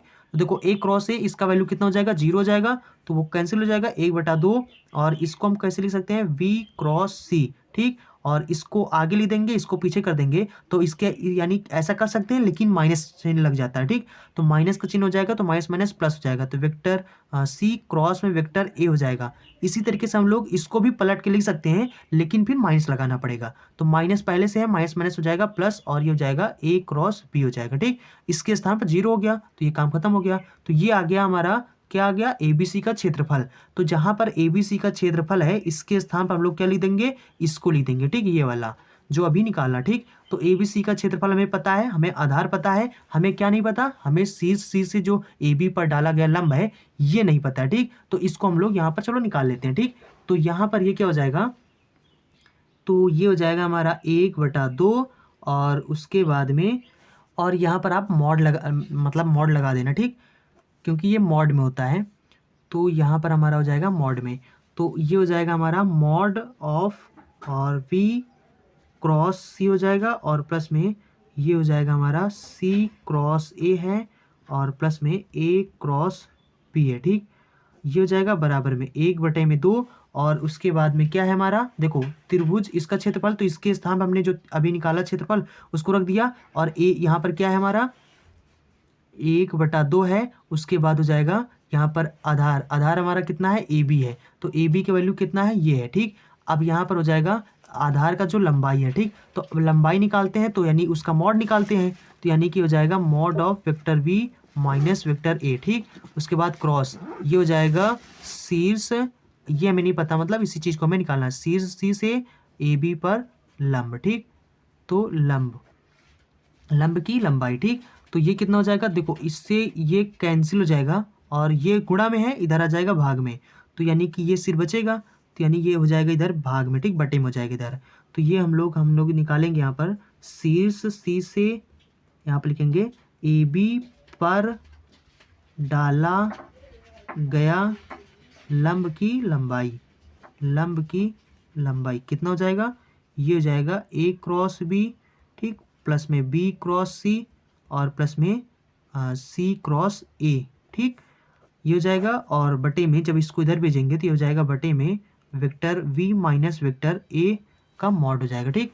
तो ये हो जाएगा तो यही चीज़ हमें मतलब सिद्ध करना था, और ये हो जाएगा हमारा प्रूफ्ड, ठीक। तो जो हमारा शीर्ष से ए बी पर डाला गया लंब की लंबाई हो जाएगा वो ये हो जाएगा। ठीक, इसी को हमें सिद्ध करना था। आई होप आप समझ गए होंगे। देखो अगर आपको कोई भी डाउट होता है तो आप नीचे कमेंट बॉक्स में बता देना, और उसके लिए फिर मैं आपको एक से एक अलग वीडियो बनाकर आपको समझा दूंगा। ठीक, और उसके बाद इसके अलावा भी आप इंस्टाग्राम पर जाकर भी हमें डायरेक्ट मैसेज कर सकते हैं। वहाँ पर सर्च करेंगे आप टॉपिक नॉलेज, तो आपको वहाँ पर मेरा चैनल मिल जाएगा। तो मेरे चैनल से वहाँ पर जाकर आप डायरेक्ट मैसेज भी कर सकते हैं। आई होप आप समझ गए होंगे। सो अगर आपको नहीं समझ में आया तो आपके पास दो चीज़ें हैं, या तो आप नीचे कमेंट बॉक्स में बता सकते हैं, या फिर आप इंस्टाग्राम पर डायरेक्ट मैसेज कर सकते हैं। ठीक, तो चलिए फिर अगला सवाल देखते हैं। देखो एक चीज़ और मैं आपको यहाँ पर समझा दूँ। यहाँ पर अगर आपका डाउट अगर ये हो कि यहाँ पर हम लोग कब यूज करते हैं ये वाला त्रिभुज का जो सूत्र, और कब यूज करते हैं भुजा वाला। ठीक, तो भुजा वाला देखो, जब आपको भुजा दोनों पता हो तो आप भुजा वाला सूत्र यूज करेंगे क्षेत्रफल निकालने के लिए, और जब आपको आधार और लंब अगर दोनों पता है तो फिर आप ये भी यूज कर सकते हो। अगर आपको यानी कि आधार भी पता है, लंब भी पता है, आधार का मतलब कि जो भुजा है। ठीक, अगर आपको तीनों भुजा पता है तो आप भुजा वाला सूत्र लगा देंगे त्रिभुज का क्षेत्रफल निकालने के लिए। अगर आपको लंब पता है तो आप लंब वाला भी लगा सकते हैं। ठीक, तो देखो यहाँ पर हमें लंब नहीं पता था, इसका वैल्यू हमें निकालना था, हमें भुजा पता था, तो हमने यानी कि भुजा वाला सूत्र लगाकर त्रिभुज के एबीसी का क्षेत्रफल निकाल लिया। उसके बाद आधार हमें पता था क्योंकि ये भुजा ही है आधार। ठीक, तो ये भी पता था, तो इसको भी हमने यहाँ पर रख दिया। हमें लंब नहीं पता था, ये चीज हमें निकालना था, तो इसलिए हमने क्या किया, जो पता था उसको रखा, बाकी जो नहीं पता था, जो हमें निकालना था ये निकालना था, तो इसलिए हमने इसको ऐसे सॉल्व किया। ठीक, समझ गए ना आप। तो चलिए फिर अगला सवाल देखते हैं। तो देखो ये हमारा सवाल नंबर 5 है। यहाँ पर लिखा है यदि vector a, vector b, vector c तीन सदिश इस प्रकार है कि ए क्रॉस बी बराबर ए क्रॉस सी, और यहाँ पर vector is not equal to 0 तथा vector b is not equal to vector c. ठीक है, तो सिद्ध कीजिए कि वेक्टर बी बराबर वेक्टर सी प्लस में टी वेक्टर ए, जहाँ टी क्या है, एक अदिश है। ठीक, तो ये हमें मतलब सिद्ध करना है। ठीक, और ये कंडीशन हमारे पास दिया गया है। ठीक, तो हम लोग क्या करते हैं, यहाँ पर जो लिखा गया है हमारा क्या लिखा है, ए क्रॉस बी बराबर ए क्रॉस सी। ठीक, ये लिखा है, इसको हम लोग इधर भेजेंगे तो यहाँ पर कितना हो जाएगा, वेक्टर ए क्रॉस वेक्टर बी माइनस में वेक्टर ए क्रॉस वेक्टर सी बराबर 0 हो जाएगा। ठीक, दोनों में मतलब वेक्टर ए क्या है, कॉमा है, तो हम लोग वेक्टर ए कॉमा ले लेंगे, तो यहाँ पर कितना हो जाएगा, vector b minus vector c हो जाएगा। ठीक, बराबर 0 हो जाएगा। देखो ये कंडीशन क्या होता है, समांतर होने कंडीशन है कि नहीं है। ठीक, अभी मैंने आपको बताया था कि अगर वेक्टर ए और वेक्टर बी अगर मतलब समांतर हैं तो उनको हम क्या लिखेंगे, वेक्टर ए क्रॉस वेक्टर बी बराबर 0। ये किसका कंडीशन था, समांतर होने कंडीशन था। अगर ऐसा है तो इसका मतलब वेक्टर ए और वेक्टर बी क्या है, समांतर है। तो यहाँ पर इसका मतलब ये क्या है, अतः हम बोल सकते हैं कि वेक्टर ए तथा vector b minus vector c ये क्या है, समांतर है, समांतर है। ठीक, समांतर है या समरेख है। ठीक, तो क्योंकि दोनों समांतर है, समरेख वही होता है। ठीक, तो यहाँ पर अगर ये समांतर है तो समांतर होने के लिए मैंने ये भी बताया था कि अगर वेक्टर ए वेक्टर बी समांतर है तो हम इनको ऐसे भी लिख सकते हैं। ठीक, और मतलब ऐसे लिख सकते हैं, यहाँ पर जो लेम्डा होता है ये क्या होता है, एक अदिश राशि होता है। ठीक, ये भी मैंने आपको बताया था जब समांतर पढ़ा रहे थे। ठीक, तो यहाँ पर हम इसको हम ऐसे भी लिख सकते हैं, इसको हम लिख सकते हैं वेक्टर ए और बराबर में, ठीक, हम ऐसे लिख सकते हैं वेक्टर बी और माइनस वेक्टर सी। ठीक, और क्योंकि दोनों क्या है, समांतर हैं, तो बराबर में यहाँ पर वेक्टर ए और यहाँ पर एक हम लोग अदिश लगा देंगे जो कि यहाँ पर क्या है, टी है। ठीक, तो यहाँ पर हम टी रखेंगे तो ये हो जाएगा। तो अब यहाँ पर देखो ये माइनस में ना, इस सी को हम लोग इधर भेज देंगे, तो यहाँ पर क्या हो जाएगा, वेक्टर वी बराबर ये हो जाएगा हमारा टी वेक्टर ए और प्लस में सी हो जाएगा, क्योंकि ये क्या है माइनस में इधर आ जाएगा प्लस में। ठीक, तो या फिर आप इसको ऐसे क्रम से लिखना चाहो तो ऐसे लिख सकते हो, वेक्टर वी बराबर में सी प्लस में वेक्टर सी प्लस में t vector a vector a. ठीक, तो जहाँ पर ये टी क्या है हमारा, ये है जहाँ टी अदिश है। ठीक, ये क्या है, अदिश है। ठीक, तो इसी चीज़ को हमें प्रूव करना था, तो ये हमारा प्रूव्ड हो गया। तो यहाँ पर आप देख सकते हो। अच्छा, ऐसा मैंने क्यों किया, क्योंकि ये समांतर होने कंडीशन है। ऐसा ही तो होता है ना समांतर में, कि यहाँ पर लेम्डा था, मैंने आपको समझाया था ना जब पढ़ा रहे थे समांतर सदिश, तो वहाँ पर ऐसे भी बताया था कि अगर समांतर होते हैं, वेक्टर ए वेक्टर बी अगर समांतर है तो आप इसको ऐसे भी लिख सकते हो, ये समांतर होने कंडीशन था।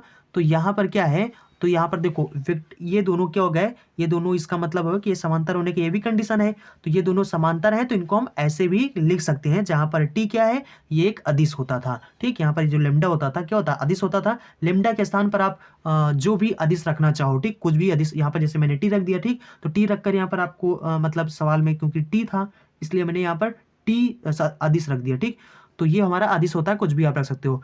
तो आई होप आप समझ गए होंगे। अच्छा, थोड़ा सा आपको ये भी बता दें कि अगर आप ये कन्फ्यूजन हो रहे हो कि ये क्यों दिए होते हैं, ये क्यों, ये इसलिए बोल रहे हैं कि देखो अगर, यानी कि देखो अगर हम लोग इसको इधर भेज देंगे तो यानी कि ये भाग में हो जाएगा और उधर जीरो हो जाएगा। ठीक, तो जीरो हो जाएगा, इसका मतलब वेक्टर ए बराबर जीरो आ जाएगा। ठीक, जीरो आ जाएगा कुल मिलाकर। और अगर जीरो आ जाएगा तो काहे का फिर ये दोनों समांतर होंगे, अगर ये जीरो आ जाएंगे तो फिर समांतर नहीं होंगे। ठीक, तो अगर इसी तरीके से अगर जीरो आ जाएगा तो समांतर नहीं होंगे।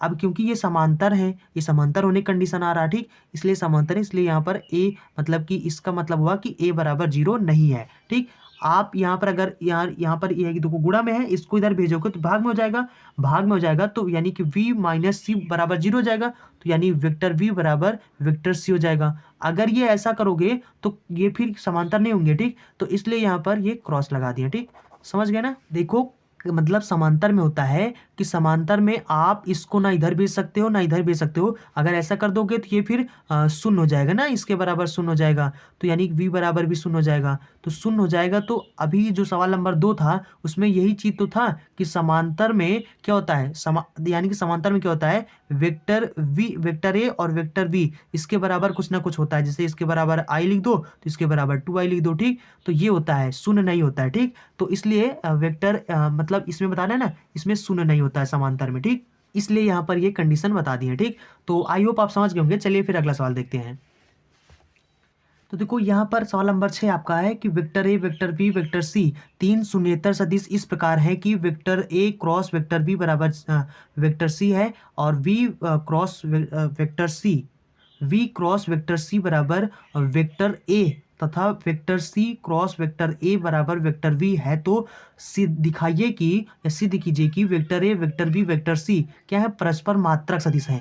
यानी कि मात्रक सदिश या एकांक सदिश या इकाई सदिश वही चीज होता है। ठीक, तो यानी कहने का मतलब है कि हमें ये सिद्ध करना है कि यहाँ पर जो वेक्टर a है और वेक्टर v है, ठीक, और ये जो वेक्टर c है, इन सब का ये सब मात्रक सदिश है, मतलब इनका वैल्यू एक एक है। ठीक, ये चीज हमें सिद्ध करना है। ठीक, तो यहाँ पर चलिए सबसे पहले हम आपको सिद्ध करके दिखाते हैं कि परस्पर लंब है या नहीं। ठीक, उसके बाद देखो यहाँ पर क्या है, a क्रॉस v बराबर वेक्टर c है। ठीक, इसका मतलब क्या हुआ कि वेक्टर c जो है ये दोनों सदिश यानी वेक्टर a और वेक्टर v पर क्या है, लंब है। तो लंब होने का ये कंडीशन होता है ना कि a क्रॉस b होता है, जीरो की बात नहीं करें, ए क्रॉस बी बराबर जीरो क्या होता है, समांतर होने कंडीशन, लंब होने कंडीशन ए क्रॉस बी होता है। तो इसका मतलब क्या हुआ, इसका मतलब हुआ कि वेक्टर सी जो है वो वेक्टर ए पर लंब है और वेक्टर बी पर भी लंब है। तो यानी वेक्टर सी हम लिख सकते हैं यहाँ पर सदिश सी, ठीक, सदिश सी सदिश ए तथा सदिश बी दोनों पर, सदिश बी दोनों पर लंब है। ठीक, लंब है। इसी प्रकार से ये जो दिया गया हमारा, इसका मतलब क्या हुआ, v क्रॉस c बराबर a।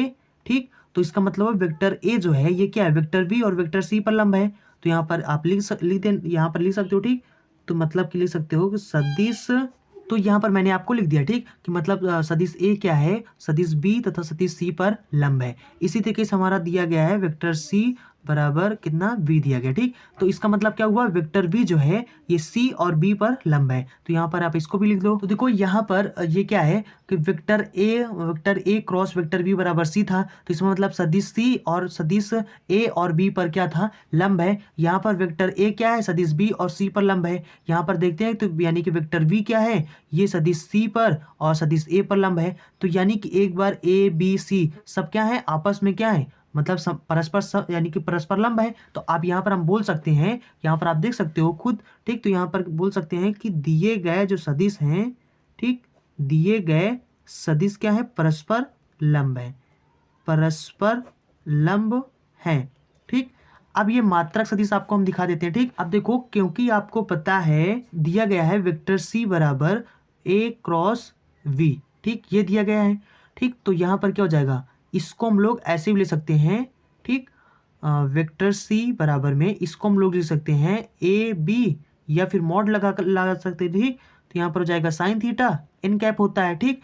अब हम लोग यहाँ पर दोनों तरफ स्क्वायर कर देंगे, तो यहाँ पर देखो स्क्वायर करेंगे तो ये हो जाएगा वेक्टर सी का स्क्वायर, और बराबर में ये हो जाएगा ए स्क्वायर बी स्क्वायर, ये हो जाएगा साइन स्क्वायर थीटा, और ये हो जाएगा एन कैप का स्क्वायर, ठीक। तो यानी इसका वैल्यू कितना हो जाएगा, 1 हो जाएगा। तो सिंपल हो जाएगा सी स्क्वायर बराबर में ए स्क्वायर और बी स्क्वायर, ठीक। अब क्योंकि ये क्या था, लंब थे, ठीक, यानी कि ये क्या होता है, सी वेक्टर सी बराबर में वेक्टर ए वेक्टर बी, ये क्या थे, लंब है, ठीक। यहाँ पर ये लंब होने कंडीशन है, तो लंब होने में क्या होता है, थीटा कितना होता है, 90 अंश होता है, तो लंब इसी को बोलते हैं, ठीक। ये जो होता है इसको लंब बोलते हैं, ठीक। इसके बीच कितना 90 अंश होता है, ठीक। तो यहाँ पर इनका जो थीटा हो जाएगा कितना हो जाएगा, साइन 90 का स्क्वायर हो जाएगा, ठीक। तो साइन 90 का मान यानी कि मान कितना होता है, 1 होता है। तो यहाँ पर हो जाएगा ए स्क्वायर और बी स्क्वायर, ठीक। तो यानी कि सी स्क्वायर बराबर कितना आ गया, ए स्क्वायर वी स्क्वायर। इसको समीकरण आप फर्स्ट मान लीजिए। उसके बाद दूसरा क्या दिया हुआ है, तो देखो दूसरा जो हमारा दिया गया है इसी प्रकार से दिया गया है, ठीक। आप यहाँ पर इसी प्रकार लिख सकते हो। इसी प्रकार से क्या दिया गया है, वेक्टर ए बराबर वी क्रॉस सी, ठीक। तो यहाँ पर अगर हम लोग देखें तो ये वेक्टर भी इसके बराबर हम लोग लिख सकते हैं बी सी, ठीक। और उसके बाद में साइन थीटा एन कैप, ठीक। और यहाँ पर जब यहाँ पर हम लोग दोनों तरफ स्क्वायर करेंगे, आप लिख देना दोनों तरफ वर्ग करने पर या स्क्वायर करने पर जाएगा वी स्क्वायर सी स्क्वायर, और यहाँ पर थीटा कितना है, ये भी क्या है, ये लंब होने कंडीशन है, तो लंब होने कंडीशन यहाँ पर थीटा कितना है, 90 अंश है। तो यहाँ पर कितना हो जाएगा, यहाँ पर हो जाएगा साइन और स्क्वायर हो जाएगा, यहाँ पर हो जाएगा 90 अंश एन कैप का स्क्वायर, ठीक। तो इसका वैल्यू कितना हो जाएगा, 1 हो जाता है। यहाँ पर आप लिख सकते हो चूंकि एन कैप स्क्वायर जो होता है वो कितना 1 होता है, ठीक। तो यहाँ पर भी लिख सकते हो चूंकि एन कैप का जो स्क्वायर होता है वो 1 होता है, तो यहाँ पर एक लिख देंगे, ठीक। और ये इसका साइन 90 का मान भी 1 होता है, तो यहाँ पर ये हो जाएगा हमारा वेक्टर ए का स्क्वायर बराबर वी का स्क्वायर सी का स्क्वायर। तो ये हमारा हो जाएगा मतलब समीकरण 2। और उसके बाद हमारा यहाँ पर तीसरा दिया गया है वेक्टर वी बराबर, तो ये सी क्रॉस ए ये दिया गया है। तो यहाँ पर क्या हो जाएगा, ये हो जाएगा सी ए साइन थीटा, और ये हो जाएगा एन कैप। तो यहाँ पर भी क्या हो जाएगा, थीटा हमारा 90 है क्योंकि ये क्या है, समांतर है। तो यहाँ पर स्क्वायर करेंगे तो जाएगा वी का स्क्वायर बराबर सी का स्क्वायर ए का स्क्वायर, ये हो जाएगा साइन का स्क्वायर, और ये हो जाएगा 90 थीटा हो जाएगा, और ये हो जाएगा एन कैप का स्क्वायर, ठीक। तो यहाँ पर भी ये दोनों कितना हो जाएगा, 1 हो जाएगा। तो यहाँ पर जाएगा वी स्क्वायर बराबर सी स्क्वायर और ए स्क्वायर, ठीक। इसको समीकरण हम लोग 3 मान लेंगे। अब हम लोग यहाँ पर क्या करेंगे, समीकरण ये जो हमारा 2 है और समीकरण ये वाला, ठीक। मतलब तथा समीकरण 3 जो है इसको गुणा कर देंगे, ठीक। तो यहाँ पर जब गुणा कर देंगे तो यहाँ पर कितना हो जाएगा, तो ये हो जाएगा हमारा ए स्क्वायर, और मतलब बराबर किस पार वाले को, इस पार वाले से गुणा, ठीक। तो ए स्क्वायर बराबर बी स्क्वायर बराबर कितना हो जाएगा, ये हो जाएगा हमारा बी स्क्वायर सी स्क्वायर, और उसके बाद में यहाँ पर हो जाएगा क्रॉस में हो जाएगा सी स्क्वायर ए स्क्वायर, ठीक। तो यहाँ पर ए स्क्वायर से ए स्क्वायर कैंसिल हो जाएगा, बाकी क्या हो जाएगा, स्क्वायर से बी स्क्वायर कैंसिल हो जाएगा, तो यहाँ पर 1 बचेगा, और यहाँ पर हो जाएगा सी का 4, ठीक। इसका स्क्वायर 1 1 2 हो जाएगा, तो सी 4 हो जाएगा। यानी कि इसके यहाँ से हम लोग देखेंगे तो इसको जब इधर भेज देंगे तो सी बराबर कितना हो जाएगा, 1 हो जाएगा, ठीक। तो यानी कि सी बराबर 1, या फिर हम इसी चीज़ को लिख सकते हैं मॉड ऑफ वेक्टर सी बराबर 1, ठीक। ये आ गया। अब ये जो यानी कि सी बराबर 1 आया, इसी को हम लोग यहाँ पर रख देंगे, ठीक। तो यहाँ पर रख देंगे तो कितना हो जाएगा, यानी कि वी स्क्वायर बराबर सी स्क्वायर ए स्क्वायर है, तो इसके स्थान पर 1 रखेंगे तो कितना हो जाएगा, वी स्क्वायर बराबर ए स्क्वायर आ गया, इससे इसको कैंसिल हो गया। यानी जो ए का वैल्यू होगा वो सी का वैल्यू होगा, मतलब जो ए का वैल्यू होगा वही बी का वैल्यू होगा, ठीक। तो ऐसा करते हैं ना हम लोग। अब यहाँ पर 2 किया, अब यहाँ पर हम लोग कर देते हैं समीकरण पहला और समीकरण दूसरा, ठीक। समीकरण दूसरा से गुणा, तो यहाँ पर इन दोनों से गुणा करेंगे तो यहाँ पर देखो कितना हो जाएगा। पहला समीकरण हमारे पास ये है, ठीक। ये और ये हो गया, ठीक। इसको गुणा करेंगे तो हो जाएगा हमारा सी का स्क्वायर क्रॉस ए का स्क्वायर बराबर में, और इधर था ए स्क्वायर बी स्क्वायर, और क्रॉस में समीकरण जो दूसरा है बी स्क्वायर और सी के स्क्वायर इधर। तो ये हो जाएगा कैंसिल, ये हो जाएगा कैंसिल, ये हो जाएगा कैंसिल, और ये हो जाएगा कैंसिल। तो यहाँ पर हो जाएगा b4, ठीक। यानी 1 बराबर में b4 आ गया। तो यहाँ से आ गया हमारा b का वैल्यू b बराबर 1, तो यहाँ से हो जाएगा मॉड ऑफ वेक्टर v बराबर 1।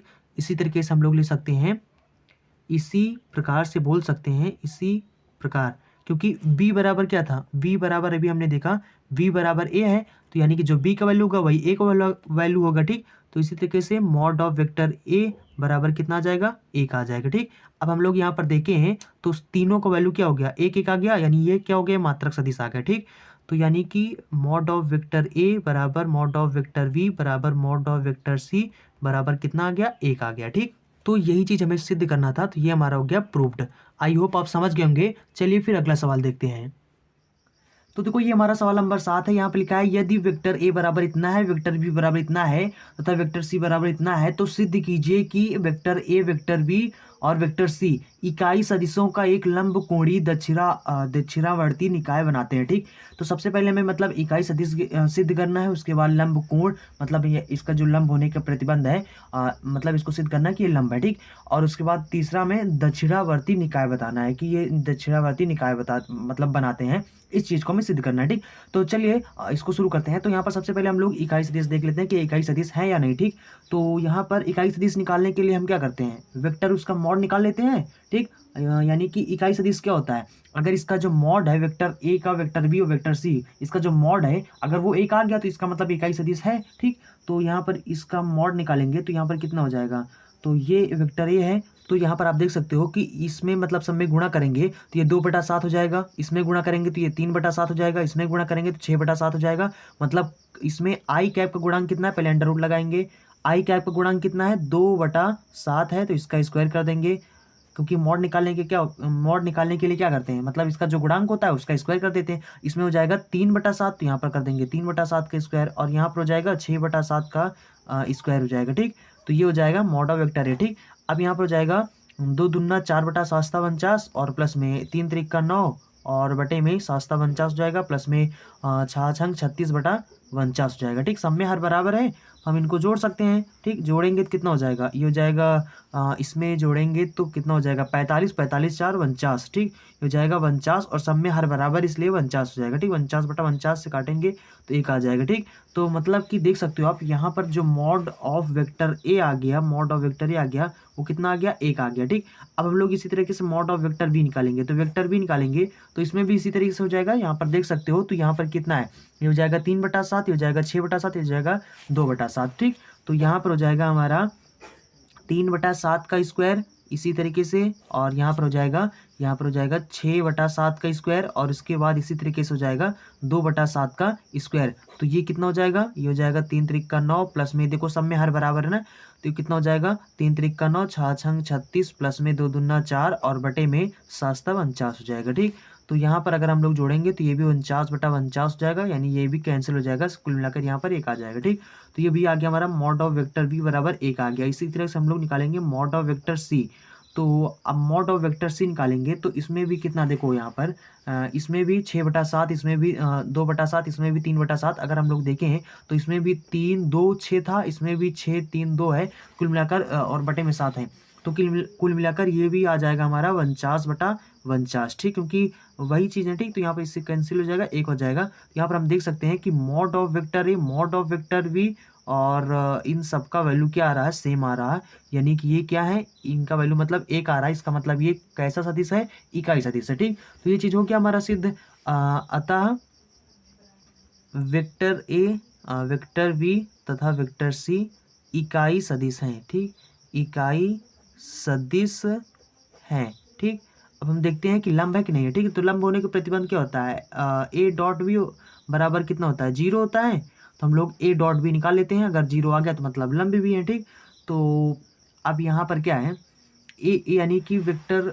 ए बराबर ये, वेक्टर बी बराबर ये है, तो जब इसको हम लोग मल्टीप्लाई करेंगे तो ये हो जाएगा हमारा मतलब कि ए डॉट बी बराबर 1/7, पहले यहाँ पर है 2i कैप प्लस में 3j कैप और प्लस में 6 कैप है, और उसके बाद डॉट में हो जाएगा 1/7 और उसके बाद हो जाएगा 3i कैप माइनस का 6j कैप और प्लस का 2k कैप। ठीक, तो 7 से 7 कितना हो जाएगा, 1/49 हो जाएगा। ठीक, तो हो जाएगा, उसके बाद इसको इससे गुणा करेंगे तो 3 दूना 6 हो जाएगा, इसको इससे गुणा करेंगे तो -6 × 18 हो जाएगा, और प्लस में इसको इससे गुणा करेंगे तो 6 दूनी 12 हो जाएगा। ठीक, तो देखो 12 छः 18, 18 में से 18 घटाएंगे तो 0 हो जाएगा, तो 1/49 और यहाँ पर जाएगा 0, चीज गुणा करेंगे 0 हो जाएगा। ठीक, मतलब कि ए डॉट बी हमारा कितना आ गया, ए डॉट बी हमारा आ गया 0। इसका मतलब कि वेक्टर ए वेक्टर बी क्या है, लंब है। ठीक, और परस्पर लंब होने का प्रतिबंध क्या होता है कि यानी कि वेक्टर ए वेक्टर बी बराबर 0 आना चाहिए,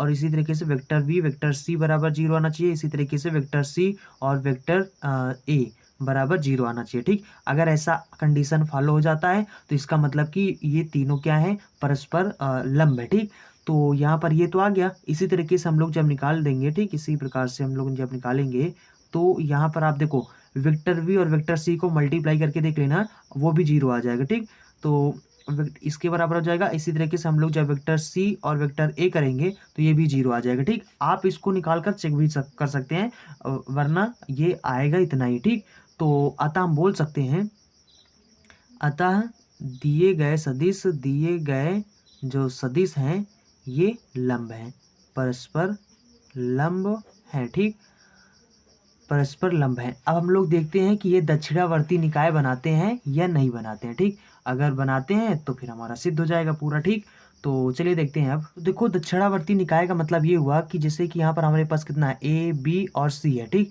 तो यहाँ पर देखो ए के बाद बी आता है, बी के बाद सी आता है, ठीक, और सी के बाद फिर से ए आ जाएगा। ठीक, तो जब हम लोग ए क्रॉस बी करेंगे तो यानी कि इसमें क्या नहीं है, ए बी सी में देखो ए क्रॉस बी यानी ये दोनों आ गए, तीसरा क्या बचा है, सी बचा है, तो ए क्रॉस बी बराबर वेक्टर सी ये, और उसके बाद इसी तरीके से सी क्रॉस ए बराबर कितना हो जाएगा, वेक्टर बी, और इसी तरीके से वेक्टर बी क्रॉस सी बराबर वेक्टर ए।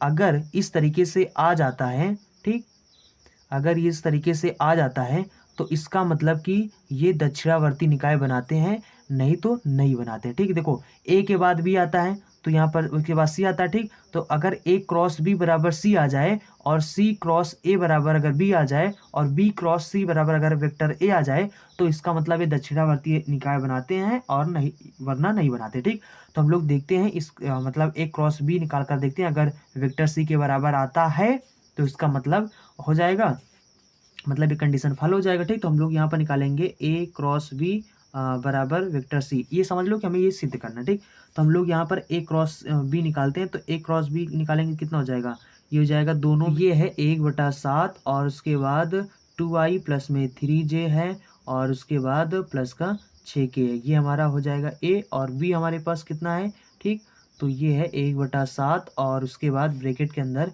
ये है आपका 3i कैप माइनस का 6j कैप और उसके बाद प्लस का 2k कैप है। ठीक, तो जब हम लोग निकालेंगे तो पहले 7/49 हो जाएगा, 1/49 हो जाएगा, उसके बाद में ये हो जाएगा ए क्रॉस बी निकालेंगे तो यहाँ पर हो जाएगा k और ये हो जाएगा 2 3 और 6 हो जाएगा, ये हो जाएगा हमारा 3 माइनस 6 और 2 हो जाएगा। ठीक, इसको सॉल्व करेंगे तो यहाँ पर कितना हो जाएगा, देखो इसको छोड़ देंगे, इसको छोड़ देंगे, इन दोनों ये दोनों बचेंगे, तिरिया गुणा करेंगे तो 6 का नाम 6 और उसके बाद ये देखो माइनस माइनस प्लस, ठीक हो जाएगा, 6×6 36 हो जाएगा। ठीक, उसके बाद माइनस का जे हो जाएगा, तो यहाँ पर कितना हो जाएगा, जे वाला छोड़ देंगे, इसको छोड़ देंगे, इसको तिरिया गुणा करेंगे तो 2 दूना 4 हो जाएगा, माइनस इसको इससे गुणा करेंगे तो कितना हो जाएगा, 6×3 = 18 हो जाएगा, उसके बाद प्लस में के कैप। अब यहाँ पर कितना हो जाएगा, इसको छोड़ देंगे, इसको छोड़ देंगे और इन दोनों को तिरिया गुणा करेंगे तो माइनस 6×2 कितना हो जाएगा, 12, उसके बाद इसमें गुणा करेंगे तो माइनस 3×3 = 9 हो जाएगा। ठीक, तो ये हो जाएगा 36×6 = 42 हो जाएगा। ठीक, आई कैप, और उसके बाद यहाँ पर हो जाएगा हमारा, घटाएंगे तो यहाँ पर माइनस माइनस देखो माइनस का 14 हो जाएगा इसके स्थान पर, और माइनस माइनस हो जाएगा प्लस, ये हो जाएगा 14j कैप हो जाएगा, और उसके बाद और यहाँ से जब हम लोग जोड़ेंगे तो कितना हो जाएगा, ये हो जाएगा 12 12 में 9 जोड़ेंगे 21 हो जाएगा। ठीक, माइनस का 21 के कैप हो जाएगा। ठीक, और अब यहाँ पर और उसके बाद में यहाँ पर ये देखो 1/49 है तो इसको गुणे में 1/49 भी लिख दो। ठीक, तो ये कितना हो जाएगा, देखो अब हम लोग 1/49 से इसमें पूरे में गुणा करेंगे तो हो जाएगा 42/49 और ये हो जाएगा आई कैप, और उसके बाद प्लस में इसी तरीके से हो जाएगा 14/49 जे कैप, और माइनस का 21/49 और ये के कैप हो जाएगा। ठीक, अब यहाँ पर हम लोग इसको काटेंगे तो 7×6 = 42 हो जाएगा और 7×7 = 49 हो जाएगा, 7×2 = 14 हो जाएगा और 7×7 = 49 हो जाएगा, 7 3 21 हो जाएगा, 7 7 49 हो जाएगा। ठीक, तो यानी कि ये आ जाएगा 6/7 आई कैप हो जाएगा और प्लस में 2/7 जे कैप हो जाएगा। उसके बाद माइनस का 3/7 के कैप हो जाएगा। ठीक, हम यहाँ पर 1/7 कामा ले लेते हैं, तो यहाँ पर जाएगा 6 आई कैप प्लस का 2 जे कैप और माइनस का 3 के कैप। ठीक, और ये देखो, तो ये देखो किसके बराबर आ गया, ये हमारा वेक्टर सी के बराबर आ गया। ठीक, चलिए मैं आपको वेक्टर सी दिखाता हूँ। तो देखो यहाँ पर आप सवाल में देख सकते हो वेक्टर सी का वैल्यू क्या है, 1/7 6 आई कैप प्लस में 2 जे कैप माइनस में 3 के कैप। तो देखो यहाँ पर इसी प्रकार से आप लिख देना। उसके बाद में आप यहाँ पर निकाल लेना, मैं आपको निकाल कर बता नहीं रहा हूँ। ठीक, आप यहाँ पर निकाल लेना। वी क्रॉस सी जब आप निकालेंगे तो वेक्टर ए के बराबर आ जाएगा, जब आप सी क्रॉस ए निकालेंगे तो वेक्टर बी के बराबर आ जाएगा। तो आप यहाँ पर लिख देना, अतः दिए गए जो सदिश हैं वो दक्षिणावर्ती निकाय बनाते हैं। ठीक, तो देखो हम लोगों ने पहले देखा कि ये मतलब इकाई सदिश हैं, vector a vector b vector c इकाई सदिश हैं। फिर हमने देखा कि ये लंब भी हैं, परस्पर लंब हैं, और तीसरा हमने देखा कि ये दक्षिणावर्ती निकाय भी बनाते हैं। अतः हम कह सकते हैं, अतः दिए गए जो सदिश हैं, दिए गए जो सदिश हैं ये इकाई सदिशों का लंब कोणीय दक्षिणावर्ती निकाय बनाते हैं। ठीक, तो आई होप आप समझ गए होंगे। अगर आपको कोई भी डाउट है तो आप नीचे कमेंट बॉक्स में बता सकते हैं। ठीक, तो चलिए फिर अगला सवाल देखते हैं। तो देखो ये हमारा सवाल नंबर 8 है। यहाँ पर लिखा है, यदि 3 इकाई सदिश vector a vector b vector c इस प्रकार है कि vector a dot vector b बराबर में vector a dot vector c बराबर 0 तथा वेक्टर बी एवं वेक्टर सी के बीच का कोण 30 अंश है, तो सिद्ध कीजिए कि वेक्टर ए बराबर ±2 vector b cross vector c. ठीक, तो ये चीज़ हमें मतलब सिद्ध करना है। ठीक, तो यहाँ पर सबसे पहले यहाँ पर देखो 3 इकाई सदिश हैं। ये जो vector a vector b vector c हैं ये क्या है, इकाई सदिश हैं। तो इकाई सदिश का मतलब होता है कि इनका जो यानी कि इनका जो वैल्यू मतलब वो 1 है। ठीक, तो यानी कि वेक्टर ए और वेक्टर इस तरीके से vector mod of vector b और इस तरीके से मॉड ऑफ वेक्टर सी। ठीक, इसका वैल्यू कितना है, 1 है। ठीक, क्यों, क्योंकि ये इकाई सदिश हैं। ठीक, यहाँ पर ये जो कंडीशन दिया गया है यानी ए डॉट वी बराबर कितना है, 0 है, यानी ए डॉट वी बराबर 0 है। इसका मतलब हम बोल सकते हैं कि यहाँ पर जो वेक्टर ए है वेक्टर बी है वो क्या है, लंब है। ठीक, यहाँ पर हम बोल सकते हैं कि जो सदिश ए है, सदिश ए यानी वेक्टर ए जो है ये क्या है, सदिश बी पर लंब है। ठीक, सदिश बी पर लंब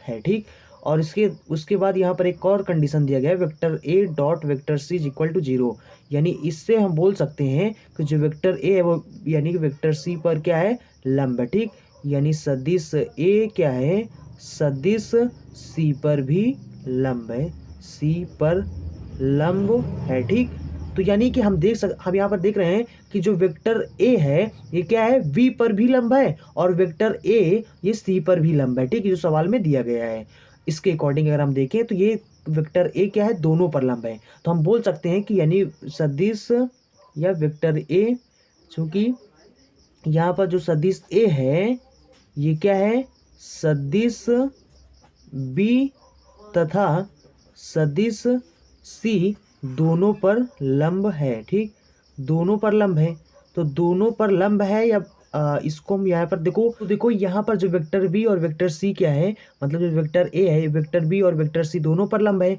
तो यानी कि यहाँ पर इसका जो लंब सदिश होगा वो बी क्रॉस सी के समांतर होगा। तो यानी हम बोल सकते हैं कि वेक्टर ए बराबर कितना हो जाएगा, यहाँ पर हो जाएगा लेमडा और उसके बाद में ये हो जाएगा बी क्रॉस सी हो जाएगा। ठीक, क्योंकि ये क्या है, फिर समांतर भी है। ठीक, और यहाँ पर अगर हम लोग यहाँ पर वी क्रॉस सी देखें तो वी क्रॉस सी के बीच में कितना कोण दिया गया है, यहाँ पर सवाल में थीटा कोण दिया गया है। ठीक, तो यहाँ पर कितना हो जाएगा, देखो इसको हम ऐसे भी लिख सकते हैं, mod of vector v mod of vector c sine theta और एन कैप लिख सकते हैं। ठीक, तो यहाँ पर थीटा हमारे पास कितना है, चूंकि थीटा हमारे पास 30 अंश दिया हुआ है। ठीक, तो यहाँ पर क्या हो जाएगा, यहाँ पर हो जाएगा हमारा वेक्टर वी और वेक्टर सी और ये हो जाएगा साइन 30 अंश। ठीक, और उसके बाद हो जाएगा हमारा एन कैप। अब क्योंकि यहाँ पर देख सकते हो कि यहाँ पर vector a, vector b, vector c, इनका वैल्यू कितना है, इसका वैल्यू 1 है, ठीक। तो इसके स्थान पर आप 1 लिख देंगे और यहाँ पर साइन 30 अंश का वैल्यू कितना होता है, 1/2 होता है, ठीक। और ये हो जाएगा हमारा एन कैप, तो ये हो जाएगा बी क्रॉस सी हो जाएगा, ठीक। और यहाँ पर अब क्या हो जाएगा, अब यहाँ पर देखो बी क्रॉस सी, इसका वैल्यू कितना है, क्या 1/2 और एन कैप, ठीक। इसको हम लोग यहाँ इसके स्थान पर लाकर रख देंगे, ठीक, इसके स्थान पर यहाँ पर रख देंगे। तो यहाँ पर जो वेक्टर ए रख देंगे तो यहाँ पर वेक्टर ए बराबर कितना हो जाएगा, इसको आप समीकरण फर्स्ट मान लो, तो यहाँ पर लिख दो समीकरण फर्स्ट से, वरना पता नहीं चलेगा कहाँ से हो गया, ठीक है। तो समीकरण फर्स्ट से, और फर्स्ट में क्या लिखा है, लेमडा लिखा है, और इसके स्थान पर हम लोग लिख देंगे, इसके स्थान पर 1/2 एन कैप लिख देंगे, ठीक। तो यहाँ पर हम लोग दोनों तरफ वर्ग कर देंगे, जब यहाँ पर स्क्वायर कर देंगे तो ये हो जाएगा वेक्टर ए का स्क्वायर बराबर में यहाँ पर हो जाएगा, देखो एक का यानी लेमडा का नाम लेमडा हो जाएगा, तो लेमडा का स्क्वायर और बटे में 2 का स्क्वायर करेंगे, हो जाएगा 2 दूना 4 हो जाएगा, ठीक। और यहाँ पर एन कैप का स्क्वायर हो जाएगा, तो यहाँ पर देखो मॉड ऑफ एन कैप, ठीक। यहाँ पर इसका वैल्यू कितना होता है, इसका वैल्यू 1 होता है, तो इसके स्थान पर 1 हो जाएगा, ठीक। और यहाँ पर इसका भी वैल्यू है, देखो चाहे आप इसको ए बोलो या मॉड ऑफ वेक्टर ए बोलो, ठीक, वही बात है, ठीक। तो यहाँ पर कितना हो जाएगा, इसका भी वैल्यू कितना, क्योंकि मॉड ऑफ वेक्टर ए का वैल्यू कितना यहाँ पर 1 दिया हुआ है, तो ये भी 1 हो जाएगा और ये भी 1 हो जाएगा, ठीक। तो यहाँ पर हो जाएगा, अब इसको हम लोग त्रिज्या गुणा कर देंगे, तो यानी लेमडा स्क्वायर बराबर 4 हो जाएगा। तो यहाँ पर अगर हम लोग इसको इधर भेजेंगे तो इसके बराबर कितना हो जाएगा, ये हो जाएगा लेमडा बराबर में √4, और यहाँ पर इसके कितने का वर्ग है, 2 का वर्ग है, ठीक। तो यहाँ पर हो जाएगा +-2 आ जाएगा, ठीक। लेमडा का वैल्यू +-2 आ जाएगा, ठीक। अब हम लोग यहाँ पर क्या करेंगे, लेमडा के स्थान पर +-2 रख देंगे। जब +-2 रख देंगे तो यहाँ पर हो जाएगा यहाँ पर वेक्टर ए बराबर हो जाएगा प्लस, यहाँ पर हो जाएगा इसके स्थान पर लेमडा था, तो लेमडा हो जाएगा, लेमडा का स्थान पर 2 हो जाएगा, और उसके बाद हो जाएगा बी क्रॉस सी हो जाएगा, ठीक।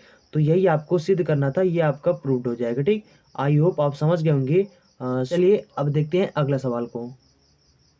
तो देखो यहाँ पर हमारा सवाल नंबर 9 है। यहाँ पर लिखा है यदि vector a, vector b, vector c 3 सदिश इस प्रकार है कि vector a dot vector b बराबर vector a dot vector c, ठीक। उसके बाद यहाँ पर लिखा है वेक्टर ए क्रॉस वेक्टर बी बराबर में वेक्टर ए क्रॉस वेक्टर सी तथा vector a is not equal to 0 है, तो सिद्ध कीजिए कि वेक्टर बी बराबर वेक्टर सी होता है, ठीक।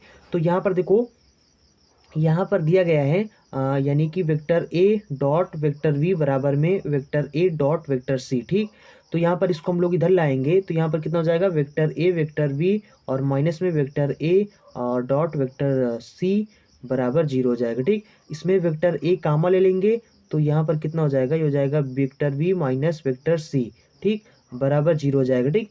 तो यानी इसका मतलब ये हुआ, इसका मतलब ये क्या है, डॉट में ये अदिश इसका क्या है, गुणन है, ठीक। तो अदिश गुणन बराबर इसका जो यानी कि डॉट प्रोडक्ट है वो क्या है, 0 है। इसका मतलब कि यहाँ पर जो हमारा जो सदिश vector v minus vector c ये क्या है, सदिश a पर लंब है, ठीक, लंब है।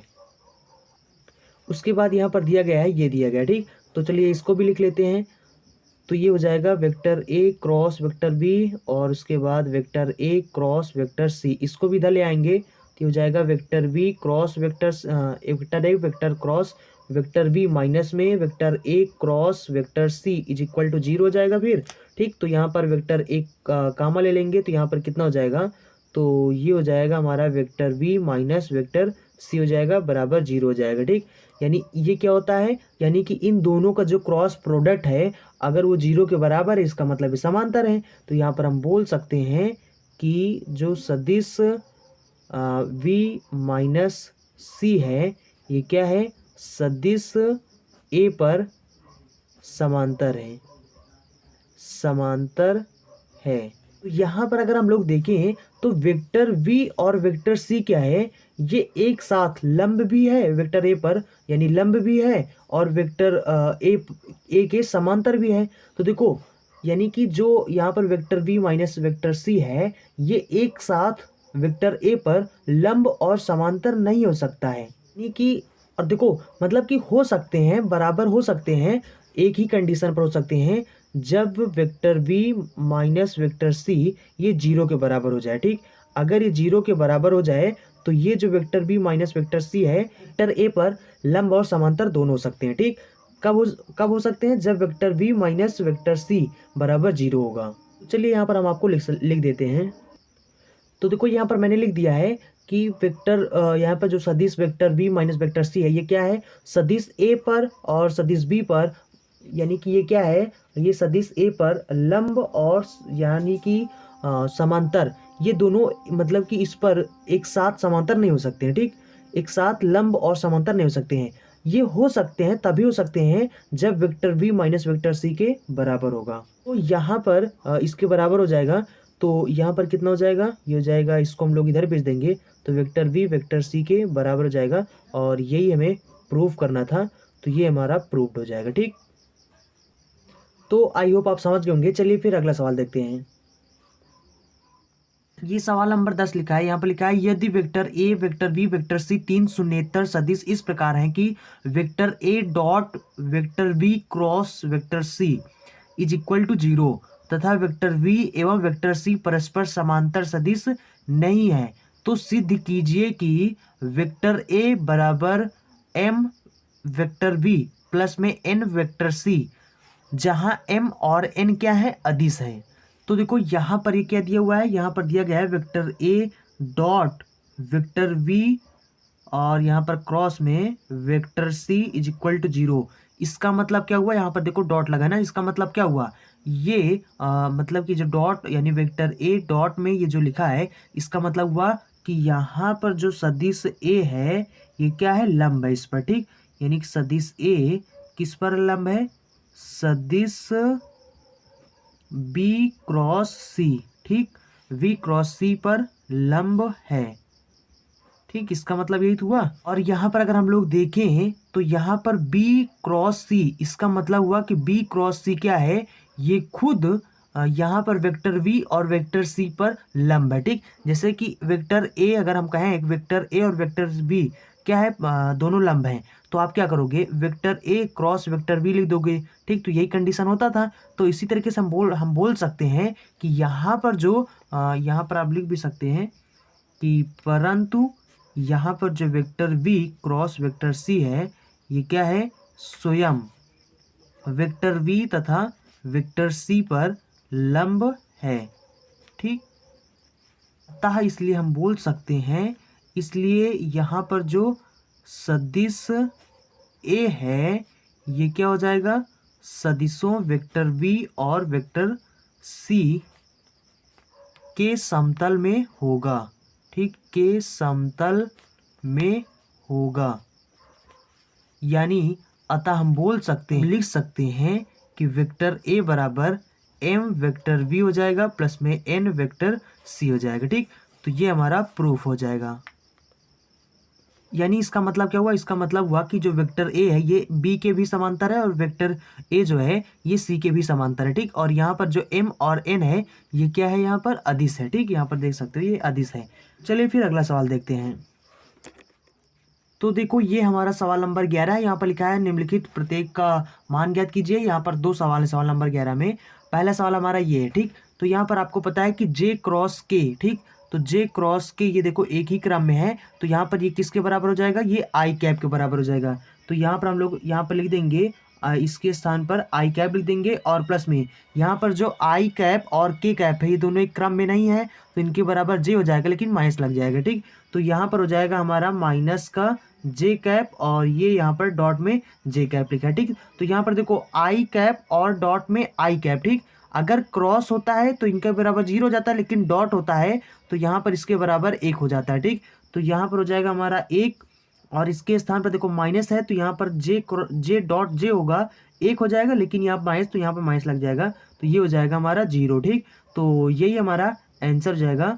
तो अब देखो सवाल नंबर, चलो हम बी देखते हैं। ठीक, तो यहाँ पर क्या हो जाएगा? इसी तरीके से यहाँ पर जे और के देखो एक ही क्रम में है, तो यहाँ पर इसके बराबर हो जाएगा आई कैप, तो यहाँ पर हो जाएगा डॉट, ये हो जाएगा आई कैप, उसके बाद प्लस में इसके स्थान पर हो जाएगा जे कैप, और यहाँ पर देखो के बाद देखो आई होता है, जे होता है, के होता है, तो देखो के के बाद फिर से आई से चालू हो जाएगा, ठीक। तो यानी के और उसके बाद आई लिखा है, इसका मतलब इसका क्रम सही है, ठीक। तो इसके स्थान पर कितना हो जाएगा, जे हो जाएगा। तो यहाँ पर जे लिख दीजिए, उसके बाद प्लस में, और यहाँ पर यहाँ हमारा है के कैप और डॉट में यहाँ पर देखो आई के बाद जे आता है, तो जे के बाद क्या आता है, के आता है, तो यहाँ पर के कैप इसका वैल्यू हो जाएगा, ठीक। तो यहाँ पर हो जाएगा, तो यहाँ पर देखो आई से आई वह करोगे तो इस आई से आई गुणा करोगे तो कितना हो जाएगा, एक हो जाएगा। उसके बाद ए डॉट ए कितना होता है, एक होता है, प्लस में के डॉट के कितना होता है, एक होता है, तो यहाँ पर एक एक कितना हो जाएगा, 3 हो जाएगा, ठीक। तो यही हमारा आंसर हो जाएगा। आई होप आप समझ गए होंगे। देखो ये क्या होता है, अगर क्रम से लिखा होता है, देखो आई के बाद जैसे जे आता है तो आई क्रॉस जे, ठीक, ये कितना हो जाता है, ये हो जाता है हमारा के बराबर, ठीक। इसी तरीके से जे क्रॉस के जो होता है वो आई के बराबर हो जाता है, ठीक। उसके बाद इसी तरीके से के क्रॉस अगर आई लिखा हो, आई कैप लिखा हो, तो ये हो जाता है हमारा जे के बराबर, ठीक। और अगर यहाँ पर ये इसका उल्टा हो जाए, अगर ये इसको उल्टा हो जाएगा तो यहाँ पर माइनस लग जाएगा। अगर मतलब आई क्रॉस अगर के लिख दें इसको, तो यहाँ पर हो जाएगा ये माइनस में, ठीक। ये आप समझते होंगे, ठीक। तो चलिए फिर अगला सवाल देखते हैं। तो ये देखो हमारा सवाल नंबर 12 है। यहाँ पर भी 2 सवाल हैं। पहला नंबर है, यदि 2 सदिशों वेक्टर ए तथा वेक्टर वी के बीच का कोण अगर थीटा है तो निम्नलिखित का मान ज्ञात कीजिए, ठीक। तो देखो यहाँ पर हमें इसका मान ज्ञात करना है। देखो हमें पता है ना कि क्या होता है कि ए क्रॉस बी, तो ए क्रॉस बी बराबर क्या होता है, अगर हम लोग इसका मॉड निकालना चाहें, यानी ए क्रॉस बी का यहाँ पर जो मॉड होता है वो कितना होता है, ए बी साइन थीटा होता है, ठीक। और यहाँ पर क्या होता है, देखो ए क्रॉस यहाँ पर जो बी होता है इसके बराबर क्या होता है, ए बी साइन थीटा होता है, और साथ में एन कैप होता है। तो एन कैप हमें लंब दिशा को बताता है, ठीक। और यहाँ पर जो ए बी साइन थीटा है ये हमारा परिमाण होता है, ठीक, यानी इसका परिमाण होता है। तो जो यानी कि मॉड, जैसे कि ए का परिमाण क्या होता है, यानी कि वेक्टर ए है, इसका परिमाण ए होता है, ठीक। लेकिन और यहाँ पर ऊपर क्या होता है, ये इसका दिशा बताता है, ठीक। तो यहाँ पर ये इसका जैसे ये ए होता है, ठीक। तो ए को आप मॉड ऑफ वेक्टर ए भी लिख सकते हो। इसी तरीके से इसका जो परिमाण होता है उसको आप मॉड करके लिख सकते हो, ठीक। तो यानी कि चाहे आप इसको ये ऐसे लिखो या फिर आप इसको ए बी साइन थीटा लिख सकते हो। ये भी क्या है, परिमाण है, ठीक। तो ऐसे लिख सकते हो। तो यहाँ पर अब हम लोग यहाँ पर क्या करेंगे, इसका स्क्वायर कर देंगे। तो यहाँ पर हो जाएगा स्क्वायर, यहाँ पर भी स्क्वायर हो जाएगा, यहाँ पर भी स्क्वायर हो जाएगा, ठीक। तो यहाँ पर क्या हो जाएगा, देखो हम लोगों को एक सूत्र पता है कि साइन स्क्वायर प्लस में कॉस स्क्वायर थीटा बराबर क्या होता है, तो इसके बराबर 1 होता है। तो हम लोग इसको इधर भेज देंगे, तो यहाँ पर साइन स्क्वायर थीटा बराबर कितना हो जाएगा, 1 माइनस कॉस स्क्वायर थीटा। तो हम लोग इस साइन स्क्वायर के स्थान पर क्या लिख देंगे, 1 माइनस कॉस स्क्वायर थीटा, ठीक। तो हो जाएगा 1 माइनस कॉस स्क्वायर थीटा हो जाएगा। और अब हम लोग यहाँ पर क्या कर देंगे, तो इसको आप लिखते चलना, ठीक। तो यहाँ पर हो जाएगा ए क्रॉस बी बराबर इधर 0 सॉरी स्क्वायर है, ठीक। तो यहाँ पर क्या हो जाएगा, अब यहाँ पर हो जाएगा ए क्रॉस वेक्टर वी का होल स्क्वायर। तो यहाँ पर हो जाएगा हमारा, इसमें ब्रैकेट तोड़ेंगे इसका, तो हो जाएगा ए स्क्वायर वी स्क्वायर, और जब इसमें गुणा करेंगे तो माइनस का हो जाएगा ए स्क्वायर वी स्क्वायर, और ये हो जाएगा हमारा कॉस स्क्वायर थीटा, ठीक। अब देखो यहाँ पर जो ए डॉट बी बराबर होता है, चूंकि ए डॉट वी इसके बराबर क्या होता है, इसके बराबर होता है ए बी कॉस थीटा, ठीक। तो जब हम लोग अदिश गुणन वाला जब पढ़ रहे थे तो वहाँ पर ये आपको सूत्र बताया था कि देखो अगर इसके बीच में क्रॉस लगाओ तो साइन थीटा होता है इसके बीच में, और यहाँ पर अगर हम लोग देखें तो यहाँ पर ये क्या होता है, ए डॉट बी बराबर होता है ए बी कॉस थीटा।